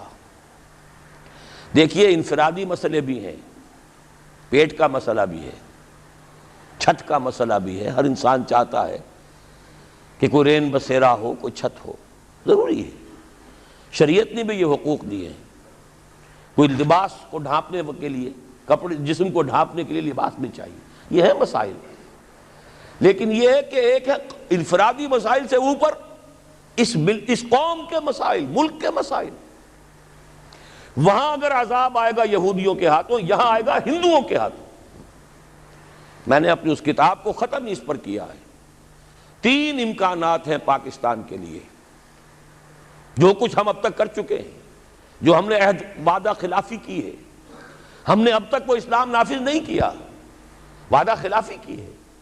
اور سورہ توبہ کی 3 آیات کے اندر بیان کر دیا گیا ہے کہ کوئی قوم اجتماعی طور پر اگر کوئی وعدہ کرے اور اس کی پھر خلاف ورزی کرے اللہ کے ساتھ تو اس کی سزا کیا ہے؟ نفاق۔ منافقین کے بارے میں فرمایا وَمِنْهُمْ مَنْ عَاهَدَ اللَّهَ لَئِنْ آتَانَا مِنْ فَضْلِهِ لَنَصَّدَّقَنَّ وَلَنَكُونَنَّ مِنَ الصَّالِحِينَ فَلَمَّا آتَاهُمْ مِنْ فَضْلِهِ بَخِلُوا بِهِ وَتَوَلَّوْا وَهُمْ مُعْرِضُونَ فَعَاقَبَهُمْ نِفَاقًا فِي قُلُوبِهِمْ۔ ان میں ایک لوگ وہ بھی ہیں منافقوں میں جنہوں نے اللہ سے عہد کیا تھا اگر ہمیں غنی کر دے گا، دولت مند کر دے گا، ہم خوب صدقہ خیرات نیک کام کریں گے۔ جب اللہ نے غنی کر دیا تو اب بخل سے کام لیا، وعدہ بھول گئے، وعدہ خلافی کی، اعراض کر لیا۔ اللہ نے ان کے دلوں میں نفاق کا مرض پیدا کر دیا۔ وہ نفاق باہمی ہے، آج قوم نہیں رہی، قومیتوں میں تقسیم ہو چکی، عصبیتوں میں تقسیم ہو چکی، نسلی عصبیتیں، قبائلی عصبیتیں، فلاں قبیلے کے فلاں سے جنگ ہو رہی ہے، فلاں کی فلاں سے جنگ ہو رہی ہے، بگٹیوں کا ان کے ساتھ معاملہ ہو رہا ہے، فلاں کا فلاں کے ساتھ معاملہ ہو رہا ہے۔ ہر سطح پر بدامنی، صوبائی ہے، لسانی ہے، مذہبی ہے، قتل و غارت، مسجدوں میں بم کے دھماکے ہیں اور دوسری عبادت گاہوں میں ہو رہے ہیں۔ یہ سارا کیا ہے اچھی طرح سمجھ لیجئے، نفاق باہمی۔ اور نفاق عملی کیا ہے؟ 3 چیزوں کو حضور نے فرمایا کہ جس کے اندر یہ ہو جائیں وہ کٹر منافق ہے، چاہے وہ نماز پڑھتا ہو، روزہ رکھتا ہو اور اپنے آپ کو مسلمان سمجھتا ہو، جب بولے جھوٹ بولے، جب وعدہ کرے خلاف ورزی کرے، امین بنایا جائے تو خیانت کرے۔ اب یہ 3 اوصاف آپ دیکھ لیجئے ہمارے اس معاشرے میں جو جتنا بڑا ہے، اکثر و بیشتر اللہ ماشاءاللہ اتنا ہی بڑا جھوٹا، اتنا ہی بڑا خائن، اتنا ہی بڑا وعدہ خلاف۔ یہ ہے ہماری اس وقت کی صورتحال۔ حل کیا ہے؟ دیکھیے حل، اب میں اوپر ہی سے چلوں گا۔ جب تک دنیا کے کسی ایک قابل لحاظ رقبے کے ملک میں پورے اسلام کے نظام کو قائم کر کے نہ دکھا دیا جائے کہ ہم اس قابل ہو جائیں کہ دنیا کو دعوت دے کہ آؤ دیکھو یہ ہے اسلام، آؤ دیکھو یہ ہے محمد کا دین صلی اللہ علیہ وسلم۔ آپ دعائیں مانگتے ہیں اللہم انصر من نصر دین محمد صلی اللہ علیہ وسلم واجعلنا منہم وَاغْضُضْ مَنْ أَعْرَضَ عَنْ دِينِ محمد صلی اللہ علیہ وسلم وَلَا تَجْعَلْنَا مَعَهُ، کہیں تو دکھاؤ یہ دین ہے محمد کا صلی اللہ علیہ وسلم۔ کتابیں نہیں پڑھیں گے وہ، کتابوں میں تو اچھی سے اچھی باتیں لکھی جا سکتی ہیں، کیا ہے؟ یہ کہو کہ حضور ایسے تھے اور صحابہ ایسے، پدرم سلطان بود بھائی ہوں گے، تم کیا ہو؟ تھے تو آبا وہ تمہارے ہی، مگر تم کیا ہو؟ ہاتھ پر ہاتھ دھرے منتظر فردا ہو۔ جب تک کسی ایک ایسا نہ ہو کہ کوئی چھوٹا سا گاؤں ہو، کوئی جزیرہ ہو، سائزیبل ملک ہو، درمیانی درجے کا ملک ہو، جس میں وہ نظام قائم کر کے دکھایا جائے، the political socio economic system of خلافہ جو محمد عربی صلی اللہ علیہ وسلم نے قائم فرمایا۔ اس کا سیاسی نظام کیا تھا، اس کا قانونی نظام کیا تھا، اس کا عدالتی نظام کیا تھا، اس کا زمین کا بندوبست کیا تھا، اس کا مالیاتی نظام کیا تھا، اس میں غرباء کی کفالت کا نظام کیا تھا، یہ سارا نظام اگر آپ قائم کر کے نہیں دکھاتے تو اس کا مطلب یہ ہے کہ آپ اللہ کی ریپرزنٹیشن کا حق ادا نہیں کر رہے۔ You are the representatives of Allah on this earth۔ کتاب آپ کے پاس ہے، قرآن آپ کے پاس ہے، نبی کے نام لیوا ہی نہیں، ٹھیکیدار آپ ہیں۔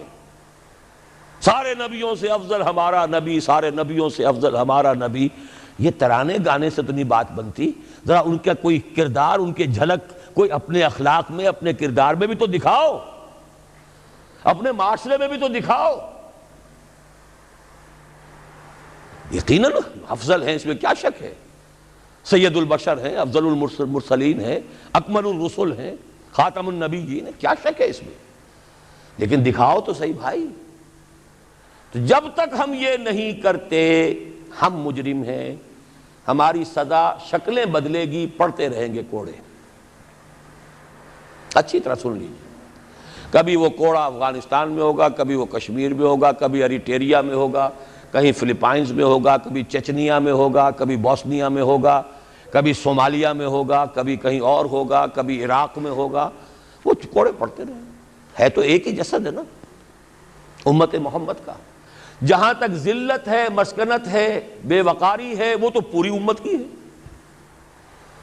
باقی تو وہ اضافی کوڑے ہیں نا، ذلت تو ہے ہی ہے، ذلیل تو ہے ہی ہے، کوئی حیثیت ہماری ہے ہی نہیں۔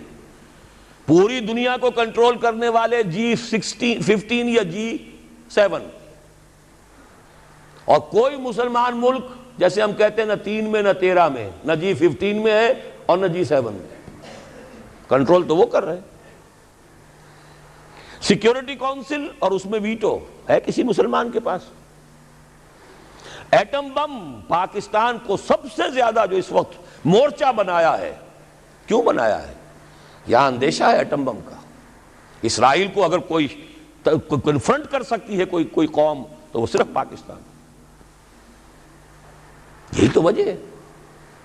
تو اب اچھی طرح سمجھ لیجئے، پہلی بات تو یہ ہے کہ جب تک دنیا کے کسی نہ کسی ایک قابل لحاظ رقبے کے ملک پر اللہ کا دین عملاً قائم کر کے ہم نہیں دکھائیں گے، وہ فرض کفایہ ہو جائے گا پوری امت کی طرف سے۔ اگر ایک جگہ بھی ہم دکھا دیں، آؤ بھائی یہ کھلے ہوئے دروازے، آؤ دیکھو with your own eyes, come here and see for yourself, this is Islam, this is the رحمت of محمد صلی اللہ علیہ وسلم، وما ارسلناک الا رحمۃ للعالمین، آؤ دیکھو اپنی آنکھوں سے رحمت للعالمین کے مظاہر دیکھو۔ پہلی بات تو یہ ہوئی۔ دوسری بات، اب آ گیا نیچے اتر کر ایک سیڑھی، سب سے زیادہ جس کام کے لیے اللہ تعالیٰ نے مواقع عطا کیے وہ ہمیں کیے۔ چند چیزیں میں گنوا دینا چاہتا ہوں۔ ختم نبوت کے بعد سب سے بڑا دینی منصب مجددین امت، ان اللہ یبعث فی ہذہ الامہ علی راس کل 100 عام من یجدد لہا دینہا۔ 1000 برس تک سارے مجددین عالم عرب میں آئے، اور 11ویں صدی سے شروع ہو گئے ہندوستان میں مجدد الفسانی رحمت اللہ علیہ، شاہ ولی اللہ دہلوی رحمت اللہ علیہ، سید احمد بریلوی رحمت اللہ علیہ، پھر 14ویں صدی میں حضرت شیخ الہند، علامہ اقبال جیسا مفکر، مولانا مودودی جیسا مصنف، مولانا الیاس جیسا مبلغ، پوری دنیا میں کہیں نظر نہیں آئے گا. کوئی وجہ تو ہے، اللہ نے سلیکٹ کیا ہے. ان اللہ اصطفیٰ آدم و نوحا وآل ابراہیم وآل عمران علی العالمین. اللہ چن لیا کرتا ہے نا. پھر خلافت ختم ہوئی تو تحریک صرف یہاں چلی، کہیں چلی. اور کتنی غیرت تھی، کتنے لوگوں نے جیلوں کے اندر جا کر جو ہے جیلوں کو آباد کیا، کتنوں نے ہجرت کر لی، چلے گئے افغانستان چلے گئے. یہ تو اس صدی کی تاریخ ہے. بدقسمتی ہماری ہے کہ ہم اس سے بھی واقف نہیں. بولی اماں محمد علی کی جان بیٹا خلافت پہ دے دو، ساتھ ہیں تیرے شوکت علی بھی جان بیٹا خلافت پہ دے دو. اس سے پورا ہندوستان گونج گیا تھا. گاندھی شریک ہوا. وہ تو جیسا میں بتا چکا ہوں وہ ایک ترک کے ہاتھوں خاد کام ختم کرا لیا. اب کیا کرو گے تم؟ مدعی سست گواہ چست. پھر پوری دنیا میں مسلمان ممالک آزادی ہوئے، بظاہر آزاد، حقیقتاً تو کوئی بھی ابھی آزاد نہیں. ظاہری آزادی جو ملی ہے تو اس میں صرف ایک ملک کے لیے اسلام کا نعرہ لگا، پاکستان. کا مطلب کیا؟ لا الہ الا اللہ، کہیں اور نہیں.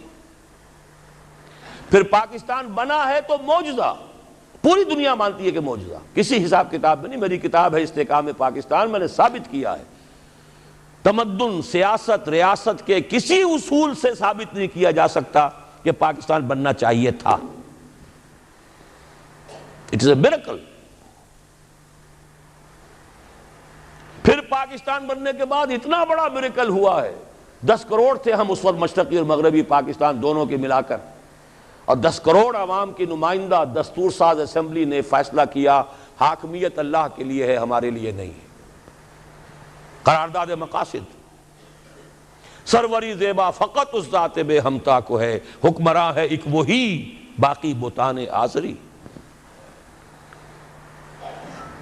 1949 میں قرارداد مقاصد پاس ہوئی. 1950 میں اور بڑا معجزہ ہو گیا، آج اس کا ہم تصور نہیں کر سکتے.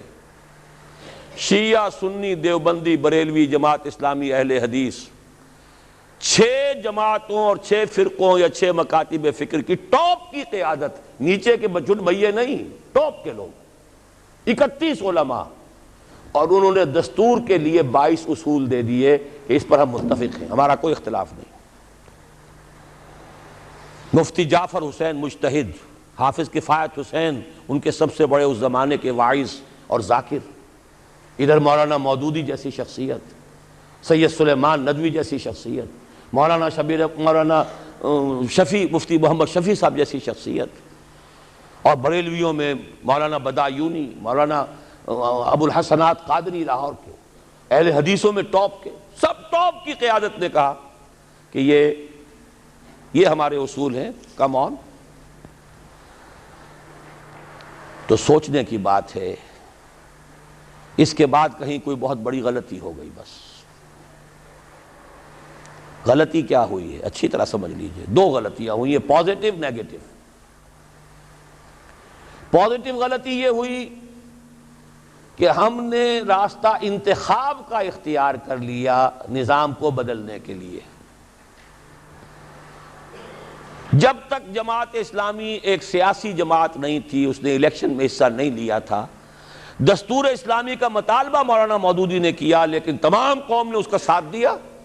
مولانا شبیر احمد عثمانی رحمۃ اللہ علیہ تو جماعت اسلامی کے نہیں تھے، انہوں نے پاس کروائی ہے دستور ساز اسمبلی کے اندر، ورنہ جماعت اسلامی کا تو کوئی نمائندہ نہیں تھا اس وقت اسمبلی میں.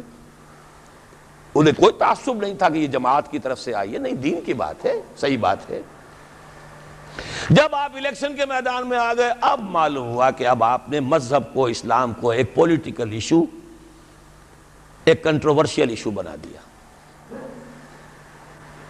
اس کے بعد کیا ہوا؟ تو چل میں آیا، آؤ نا ہم بھی سیر کریں کوہ طور کی. بریلوی علماء نے کہا تو ہم کیوں نہ چلیں آگے، سواد اعظم تو ہمارا ہے، ہمیں سب زیادہ ووٹ ملیں گے. اہل حدیثوں نے کہا ہمارے بھی کہیں کہیں پاکٹس تو ہیں، کوئی ایک آدھ سیٹ تو ملے گی نا.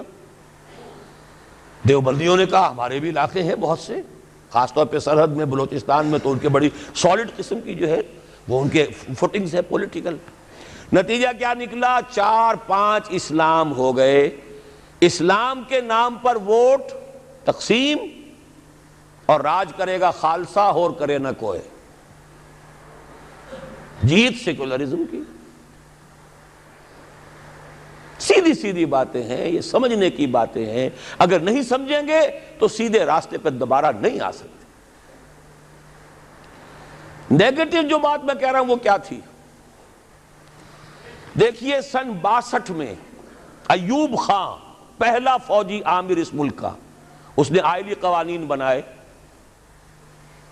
آئلی قوانین کو پھر میں گنوا رہا ہوں، دیوبندی، بریلوی، اہل حدیث، جماعت اسلامی، شیعہ، سب کی ٹاپ قیادت نے کہا کہ یہ دخل اندازی ہے اسلام میں، شریعت میں، یہ روز غلط ہے. بعض چیزیں ٹھیک ہے، بعض نہایت غلط ہے.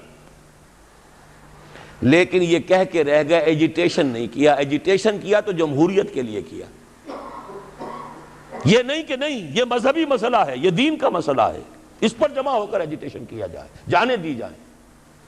اس کے کنٹراسٹ میں دیکھیے، ہندوستان کا مسلمان شاہ بانو کیس حکومت کی طرف سے نہیں تھا، ایک عدالت کا فیصلہ آیا، شریعت اسلامی میں دخل اندازی ہو گئی پرسنل لاء میں، مسلم پرسنل لاء بورڈ بن گیا، ساری جماعتیں جمع ہو گئیں، وہ تحریک چلائی ہے، کئی 100 مسلمانوں نے جانیں دے دی. بالآخر راجیو کی حکومت، خود راجیو کو گھٹنے ٹیک کر یہ قانون پاس کرانا پڑا لوک سبھا سے کہ ہندوستان کی کوئی عدالت انکلوڈنگ سپریم کورٹ مسلمانوں کے فیملی لاز میں دخل نہیں دے سکتی. ایک وہ ہے جنہیں تصویر بنا آتی ہے، ایک ہم ہیں کہ لیا اپنی بھی صورت کو بگاڑ. ایجیٹیشن دینی ایشو پر نہیں ہوا، ایجیٹیشن ہوا جمہوریت لاؤ، جمہوریت لاؤ، جمہوریت لاؤ. وہ جمہوریت آئی تو ذوالفقار علی بھٹو کی آئی. جب سیکولر لوگوں نے مل کر وہ تحریک چلائی اور دینی کارکن دینی لگے، محنتیں انہوں نے کی، جماعتیں وہ تھیں، لیکن یہ ہے کہ نتیجہ کیا نکلا؟ ایوب خان کی ٹانگ گھسیٹی گئی، بھٹو صاحب آ گئے. بھٹو کی ٹانگ گھسیٹی، مارشل اللہ صاحب آ گئے. مارشل اللہ کا کوئی معاملہ ختم ہوا. پھر یہ ہے وہ ایک وشس سرکل جس میں ہم گرفتار ہیں. گویا کہ اب ہمیں دوبارہ سوچنا ہوگا. جو وقت بھی میں کہہ رہا تھا، بات رک گئی میری اس وقت کہ میں نے اپنی اس کتاب کو معین کیا ہے، ختم کیا ہے، سابقہ اور موجودہ مسلمان امتوں کا ماضی، حال اور مستقبل، کہ 3 امکانات ہیں پاکستان کے لیے. میں نہیں جانتا کہ کیا شکل ہوگی.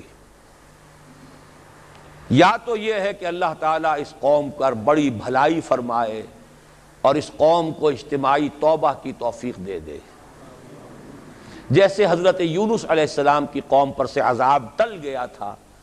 عذاب کے آثار شروع ہو جانے کے بعد الا قوم یونس، یہ تو بہترین بات ہے جو ہم پسند کر سکتے ہیں، لیکن اس کی کچھ شرائط ہیں، کچھ کڑیاں ہیں، اس کی وہ میں بعد میں بتاؤں گا. آثار نہیں ہیں توبہ کے، کوئی آثار نہیں.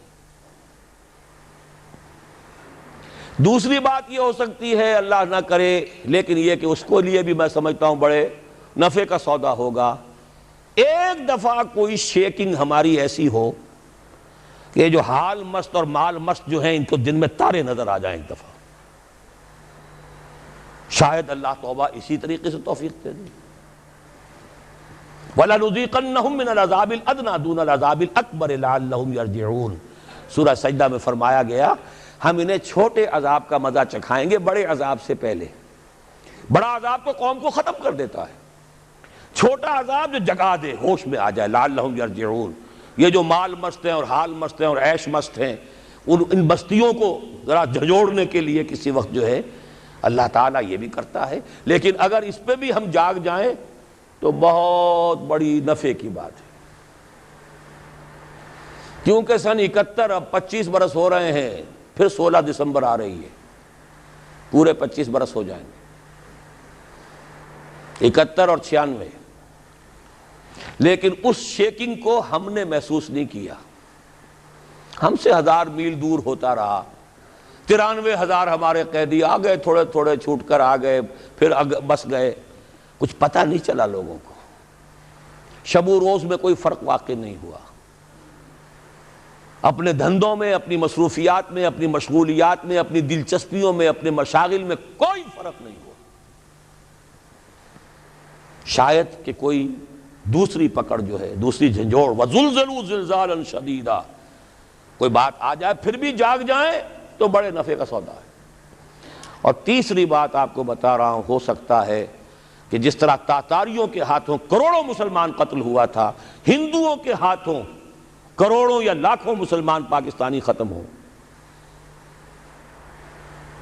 لیکن پھر یقیناً اللہ تعالیٰ ان ہندوؤں کو توفیق دے دے گا کہ وہ اسلام لے آئیں، ہوگا اسی خطہ زمین سے۔ اس لیے کہ 400 برس سے اللہ نے مجددین جو بھیجے وہ اسی خطے میں بھیجے۔ مجدد الفسانی سرحد میں دفن ہے، شاہ ولی اللہ دلی میں دفن ہے، سید احمد بریلوی شاہ اسماعیل شہید بالا کوٹ میں ہے، اقبال لاہور میں دفن ہے۔ یہ جو چیزیں ہیں یہ کوئی ہوتی ہے بات ہے؟ آیا فتنہ تاتار کے افسانے سے پاسباں مل گئے کعبے کو صنم خانے سے۔ تاتاریوں نے کروڑوں مسلمان کو قتل کیا، اسلام نے تاتاریوں کو فتح کر لیا۔ آج بھی ہو سکتا ہے، history can repeat it self, لیکن یہ مجھے یقین ہے کہ اسی خطے سے ہوگا۔ تو کیوں نہ ابھی سے کمر کس لیں، کیوں عذاب الہی کو دعوت دیں؟ وہ کیسے ہوگا؟ اس کے لیے پھر اب وہی لفظ استعمال کر رہا ہوں، توبہ۔ لیکن توبہ کو اب نیچے سے لے کے چلنا ہوگا۔ سب سے پہلے انفرادی توبہ، یا ایھا الذین آمنوا توبوا الی اللہ توبۃ نصوحا۔ اپنی زندگیوں میں دیکھیے کیا چیز خلاف اسلام ہے، کاروبار میں، معاش میں، دکانداری میں، ملازمت کر رہے ہیں تو کوئی غلط چیزیں استعمال کر رہے ہیں، کوئی رشوت لے رہے ہیں، کوئی لوگوں کو پریشان کر رہے ہیں، کوئی سودی لین دین ہے، سود کے اوپر کاروبار کیا ہوا ہے۔ دیکھیے پوری طرح باریک بینی کر کے اپنی معاش اور معاشرت کو پاک کریں، تب توبہ ہوگی، ورنہ نہیں۔ آپ 1000 دانے کی تسبیح لے کر بیٹھ جائیں، استغفر اللہ ربی من کل ذنب واتوب الیہ، وہ توبہ نہیں ہوگی۔ توبہ ہوگی حرام خوری اور غلط کاموں کو چھوڑ کر۔ الا من تاب وآمن وعمل عملا صالحا فاولئک یبدل اللہ سیئاتہم حسنات۔ اور یہی سب سے مشکل ہے۔ مسلمانوں کو جوش میں لے کر باہر لے آؤ گولیاں کھانے کے لیے، وہ اپنے گریبان کھول دیں گے۔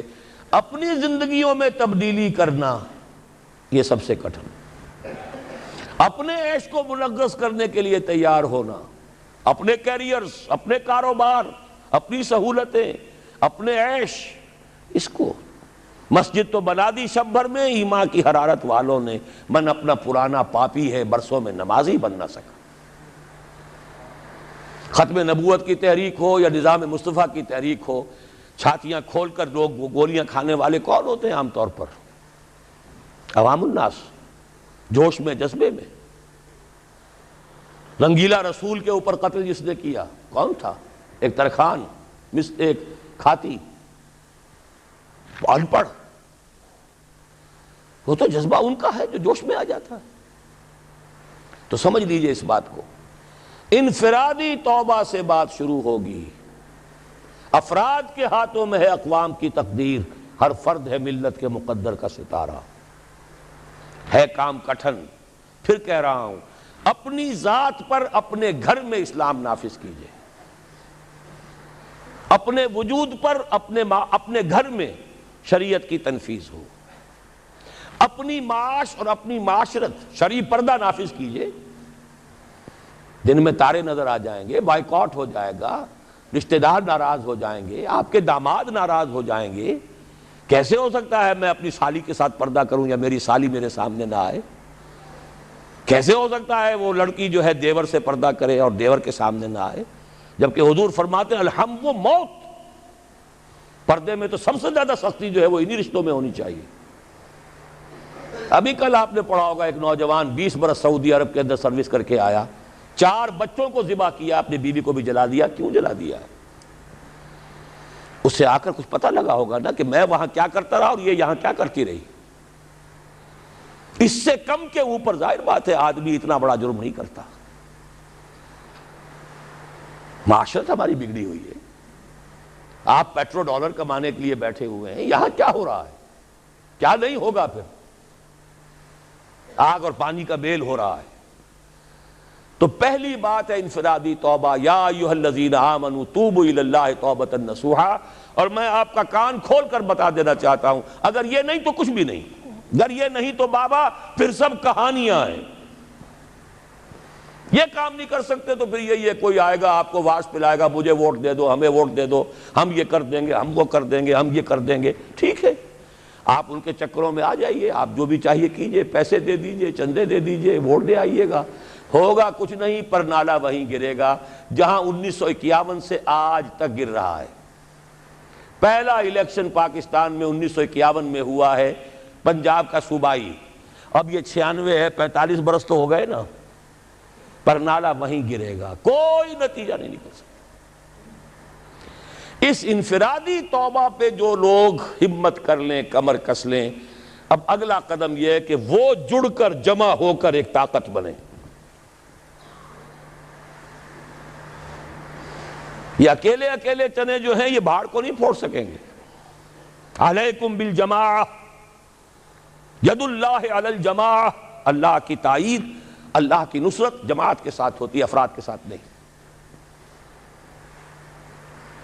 جماعت بنے، اور جماعت کے لیے جو بنیاد ہم نے اختیار کی ہے اللہ کے فضل و کرم سے، جیسا کہ ابھی تعارف میں بھی ڈاکٹر صاحب نے آپ کو بتایا، ہم نے مغربی اصول نہیں اختیار کیے، بیعت کا اصول لیا ہے۔ واحد ہے کہ جس کا ذکر قرآن میں ہے، جس کا ذکر حدیث میں ہے، جس کا ذکر سیرت میں ہے، جس کا ذکر ہماری 1300 برس کی تاریخ میں ہے۔ یہ 14ویں صدی میں آ کے البتہ بیعت کے بجائے بھی کچھ جماعتیں بننی شروع ہو گئی، ورنہ شاہ سید احمد بریلوی کھڑے ہوئے بیعت کی بنیاد پر، حضور نے بیعتیں لی، بیعت عقبہ اولیٰ، بیعت عقبہ ثانیہ، بیعت رضوان، خواتین کی بیعت، خلفاء کی بیعتیں ہوئیں، خلافت ملوکیت میں بدل رہی تھی، حضرت حسین رضی اللہ تعالیٰ عنہ میدان میں آئے، بیعت لے کر آئے۔ یہ دوسری بات ہے کہ کوفیوں نے بیعت توڑ دی، یہ دوسری بات ہے، اس کا کوئی الزام حضرت حسین پر نہیں ہے رضی اللہ تعالیٰ عنہ۔ پھر ہمارے ہاں اگر سیرت اور کردار اور تزکیہ نفس کے لیے تو بھی بیعت، مرشد سے بیعت، بیعت ارشاد۔ پھر جتنے جہاد ہوئے، چاہے وہ سید احمد بریلوی کا تھا، چاہے وہ مہدی سوڈانی کا تھا، چاہے وہ سنوسی کا تھا، بیعت۔ 14ویں صدی کے مجدد اعظم شیخ الہند نے یہ مشورہ دیا تھا کہ فلاں شخص کے ہاتھ پر علماء کرام بیعت کر کے امام الہند مان لیں، وہ مشورہ نہیں مانا گیا۔ نومبر 1920، آج ہم کہاں بیٹھے ہیں؟ نومبر 1996، 76 برس پہلے کی بات آپ کو بتا رہا ہوں، 20 نومبر 1920 کو، لیکن علماء کے اجلاس نے اسے قبول نہیں کیا۔ اس کے بعد سے ہماری تنظیمیں جو بنتی ہیں وہ جمہوری قسم کی ہیں، ممبرشپ ہے، اس کے صدر بناؤ، اس کا یہ کرو، اس کا وہ کرو، جبکہ قرآن میں، حدیث میں، سنت میں، سیرت میں کم سے کم 1300 برس کی تاریخ میں سوائے بیعت کے اجتماعیت کی کوئی بنیاد نہیں ہے۔ ایک شخص سے بیعت کرو، اس کا حکم سنو اور مانو، الا یہ کہ وہ شریعت کے خلاف حکم دے، بات ختم۔ اسے ٹھوک بجا کر دیکھ لو، اس کا ماضی دیکھ لو، اس کا حال دیکھو، اس کے قریب جا کر رہو، اس کے معمولات کو دیکھو، لیکن جب اس کے بعد دل ٹھک جائے، اس کے خیالات کیا ہیں، اس کے نظریات کیا ہیں، پھر اس کے ہاتھ میں ہاتھ دے کر اپنے آپ کو اس کے حوالے کرو۔ جیسے کہ حضرت عبادہ ابن صامت کی حدیث ہے رضی اللہ تعالی عنہ، اور متفق علیہ ہے، صحیح مسلم صحیح بخاری دونوں میں، بایعنا رسول اللہ صلی اللہ علیہ وسلم علی السمع والطاعة فی العسر والیسر والمنشط والمکرہ وعلی اثرۃ علینا وعلی لا ننازل امر اہلہ وعلی ان نقول بالحق اینما کنا لا نخاف فی اللہ لومۃ لائم۔ حضرت عبادہ فرماتے ہیں ہم نے بیعت کی تھی اللہ کے رسول سے کہ آپ کا ہر حکم سنیں گے اور مانیں گے، خواہ مشکل ہو خواہ آسان ہو، خواہ ہماری طبیعتیں آمادہ ہوں خواہ ہمیں اپنی طبیعتوں پر جبر کرنا پڑے، خواہ آپ دوسروں کو ہم پر ترجیح دے دیں۔ ہم یہ نہیں کہیں گے کہ ہم آپ کے پرانے خادم تھے، یہ نو وارد آیا تھا، آپ نے اس کو امیر بنا دیا، نہیں، یہ آپ کا اختیار ہوگا۔ اور جسے بھی آپ امیر بنائیں گے ہم ان کے ساتھ چھینا جھپٹی نہیں کریں گے، جھگڑا نہیں کریں گے، تعاون کریں گے۔ ہاں حق بات ضرور پیش کر دیں گے، جو مشورہ ہوگا ضرور دیں گے، جو صحیح باتیں کہیں گے جہاں بھی ہوں گے، کسی کی خوف کی وجہ سے زبان بند نہیں کریں گے۔ یہ ایک حزب اللہ، اللہ کے دین کو غالب کرنے کے لیے جماعت جو ہے، یہ اس کا ایک مکمل دستور ایک حدیث میں ہے۔ اچھا، یہ جماعت اگر بن جاتی ہے تو کیا کام کرے گی؟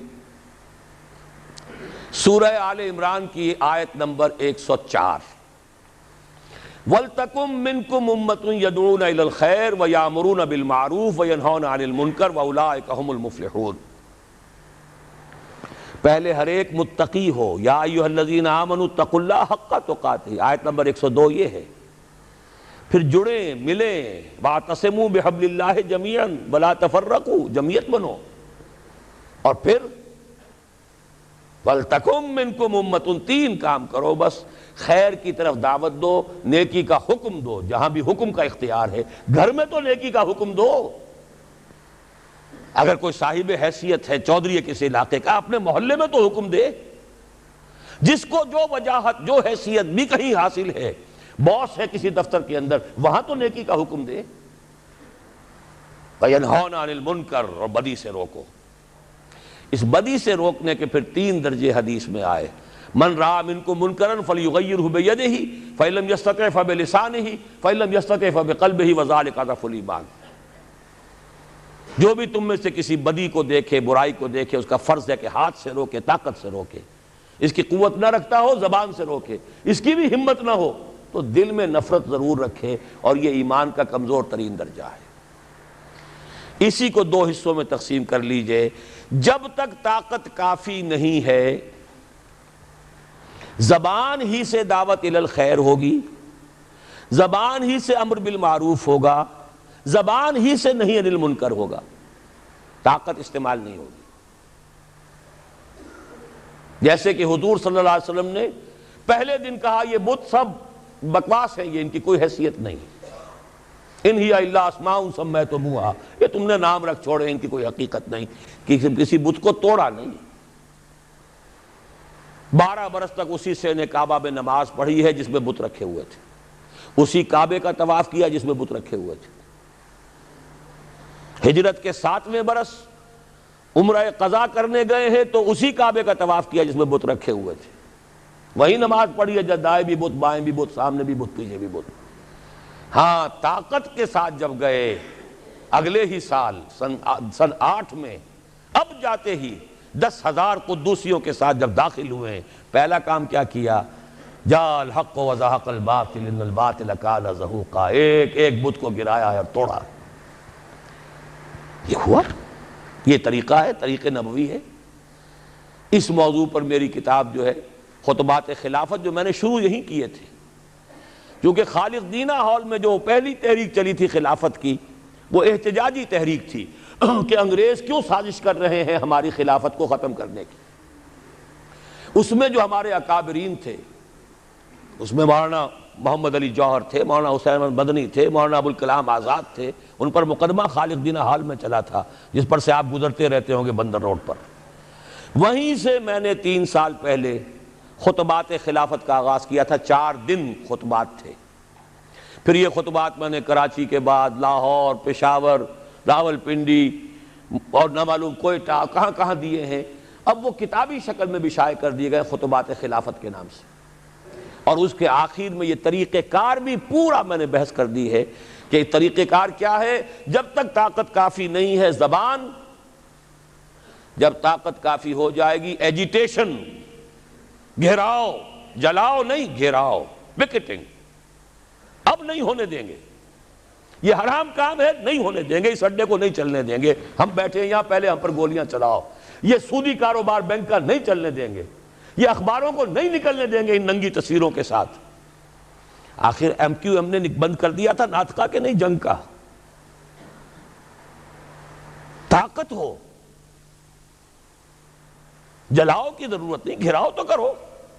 اہل تشیع نے 50,000 جا کر جو گھراؤ کیا تھا ضیاء الحق صاحب کی سیکریٹریٹ کا، اور ان سے کتنا بڑا فیصلہ کروا لیا تھا کہ اہل تشیع جو ہے وہ زکوٰۃ آرڈیننس سے مستثنیٰ رہیں گے۔ گھیراؤ کیا ہے، چیف مارشل ایڈمنسٹریٹر کی ناک رگڑوا لی ہے، یا گولی چلاتا، ہزاروں جان دے دیتے، کیا ہوتا؟ فوج میں بھی اہل تشیع ہے، پولیس میں ہے، بیوروکریسی میں، ہر جگہ ہے، کیا آگ لگتی؟ لہذا وہ سمجھدار آدمی تھا، اس نے مونچھ بھی نیچی کر لی، ناک بھی رگڑ دی، اور وہ چیف مارشل لا ایڈمنسٹریٹر، حالانکہ ابھی مارشل لا بوڑھا نہیں ہوا تھا، صرف 3 سال کی عمر تھی، 77 میں آئے تھے اور 80 کا یہ واقعہ ہے۔ منوائی کہ نہیں بات؟ یہ جو غیر مسلح ہے ایجیٹیشن، اور اس کی آخری شکل آئی ہے غیر مسلح بغاوت، سول ڈس اوبیڈینس، جو ایرانیوں نے کر کے دکھائی ہے۔ انتخابات کے ذریعے سے قیامت تک وہاں اسلام نہیں آ سکتا تھا، نہ محض دعوت و تبلیغ سے آ سکتا تھا کہ بس دعوت، اچھی اچھی باتیں، میٹھی میٹھی باتیں سنائے جاؤ، 20-20 لاکھ کے مجمع جمع کیے جاؤ، اس سے اسلام آ جائے گا۔ نہیں آئے گا۔ اگر آ سکتا ہوتا تو محمد الرسول اللہ تو کبھی بھی ہاتھ میں تلوار نہ لیتے۔ کسی مسلمان کا خون تو کجا، کسی کافر کا خون بھی زمین پر نہ گرنے دیتے۔ ان سے بڑا مبلغ، ان سے بڑا مربی، ان سے بڑا مزکی، ان سے بڑا معلم کون ہوگا؟ نہیں، طاقت کا وقت آتا ہے۔ البتہ طاقت 2 طرفہ کی بھی ہوتی ہے، یقاتلون فیقتلون ویقتلون، اللہ کی راہ میں قتال کرتے ہیں، قتل ہوتے بھی ہیں، قتل کرتے بھی۔ ایک طرفہ بھی ہے جو کہ ایرانیوں نے کر کے دکھائی ہے۔ اس پر تفصیل سے بحث میری اس کتاب میں موجود ہے کہ حالات میں کیا فرق ہو گیا ہے۔ آج حکومتیں ہیں، ان کے پاس فوجیں ہیں، ان کے پاس پولیس ہے، ان کے پاس ایئر فورس ہے۔ حافظ الاسد نے ایئر فورس کے ذریعے سے شہر ہما اڑا کے رکھ دیا تھا، کئی ہزار جو ہیں اخوانی ایک دن میں ختم کیے۔ خود پاکستان 2 مرتبہ بلوچستان میں ایئر فورس استعمال کر چکا ہے۔ ابھی جو ہوئی تھی مالاکنڈ کی تحریک، اس میں بھی ہیلی کاپٹرز استعمال ہوئے ہیں۔ تو یہ نہتوں کے خلاف اتنی طاقت جو ہے، ہاں نہتہ میدان میں نکل آئے تو پھر فوج کو بھی ایک وقت تک تو وہ گولی چلاتی ہے، پھر سوچنا پڑتا ہے یہ میری اپنی قوم ہے۔ بھٹو صاحب نے کہا تھا کہ میری کرسی بہت مضبوط ہے، کہاں مضبوط ثابت ہوئی تھی؟ وہ مضبوطی تھی تو فوج کے بل پر تھی۔ جب فوج نے کوڑا جواب دے دیا کہ no more killings, we are not going to shoot anymore, go and have a political settlement، تو بیٹھنا پڑ گیا کہ نہیں؟ کرسی ختم ہو گئی تھی کہ نہیں؟ یہی خطرہ ہو رہا تھا شاہ ایران کو کہ اب یہ فوج جو ہے، جس نے 20-30 ہزار تو مار لیے ایرانی، لیکن یہ کہ اب یہ ان کا رخ میری طرف ہو جائے گا، بھاگا ہے وہاں سے، وہاں اس کا اسلحہ ختم تو نہیں ہو گیا تھا۔ یہ ہے راستہ اس ملک میں اسلام کو لانے کا۔ اب نوٹ کر لیجئے، اگر ہم یہ کام کرتے ہیں تو میرا تجزیہ یہ ہے کہ پورے عالم اسلام میں ہم ہی اس کے لیے سب سے زیادہ مستحق ہیں۔ ان تتوبا الی اللہ فقد سقط قلوبکما، پوری 400 برس کی تاریخ، اس 14ویں صدی ہجری کے عظیم واقعات، تحریک پاکستان، تحریک خلافت، قرارداد مقاصد، یہ پورا بیک گراؤنڈ ملک بنا ہے۔ احادیث میں خبریں موجود ہیں کہ وہ جو آخری شو ڈاؤن ہوگا مڈل ایسٹ میں، جب دجال یہودیوں کا بہت بڑا لیڈر ظاہر ہوگا اور وہ کہے گا میں مسیح ہوں، اور اس وقت جب مسلمانوں کے اوپر بہت سختی آئے گی، ویل للعرب من شر قد اقترب، تو اس وقت جو ہے ایک شخص کو اللہ تعالیٰ امت میں سے اٹھائے گا جو اہل عرب کا لیڈر بنے گا، وہ ہوں گے حضرت مہدی۔ لیکن حضرت مہدی کو مددگار جو ملیں گے وہ مشرق کی طرف سے آئیں گے۔ عرب قوم کھوکھلی ہو چکی ہے، ان میں دم نہیں ہے، دولت نے، عیاشیوں نے انہیں کھوکھلا کر دیا ہے۔ تقریباً پوری عرب قوم کا حال یہ۔ دولت جو ہے ان کے لیے بہت بڑا ایک اللہ تعالیٰ کی طرف سے عذاب کی شکل ثابت ہوئی۔ اونچے اونچے محل بنا رہے، تطاولون فی البنیان، لیکن جو حالت ہے وہ سب کے سامنے بودے۔ لہذا الفاظ ہیں یخرجون ناس من المشرق یؤطئون للمہدی یعنی سلطانہ، جب مہدی کا ظہور ہوگا عالم عرب میں تو ان کی مدد کے لیے، ان کی حکومت کو قائم کرنے کے لیے فوجیں مشرق سے آئیں گی، اور پاکستان بھی تو مشرق میں ہے عرب کے۔ میرے عرب کو آئی ٹھنڈی ہوا جہاں سے، میرا وطن وہی ہے، میرا وطن وہی ہے۔ لیکن یہ کہ اہل پاکستان ذرا بھول گئے تھے، بھٹک گئے تھے، کبھی بھولی ہوئی منزل بھی یاد آتی ہے راہی کو۔ اب آپ اپنے اس سبق کو یاد کیجئے، جو باتیں میں نے آج عرض کی ہیں ان پر غور کیجئے، سوچئے، سوچ بچار کیجئے۔ تنظیم اسلامی، تحریک خلافت، فوری طور پر ہمارے ساتھ شامل ہونا چاہیں، بیعت کا معاملہ جو ہے ثقیل نظر آئے تو معاون تحریک خلافت کا فارم پر کیجئے، ابھی اس میں بیعت کی ضرورت نہیں ہوتی، لیکن اور قریب آ کر دیکھیے، اگر آپ کو ہمارے خلوص اور اخلاص پر اعتماد ہو، اگر آپ کو ہمارے خیالات اور نظریات سے اتفاق ہو تو پھر شامل ہو جائیے۔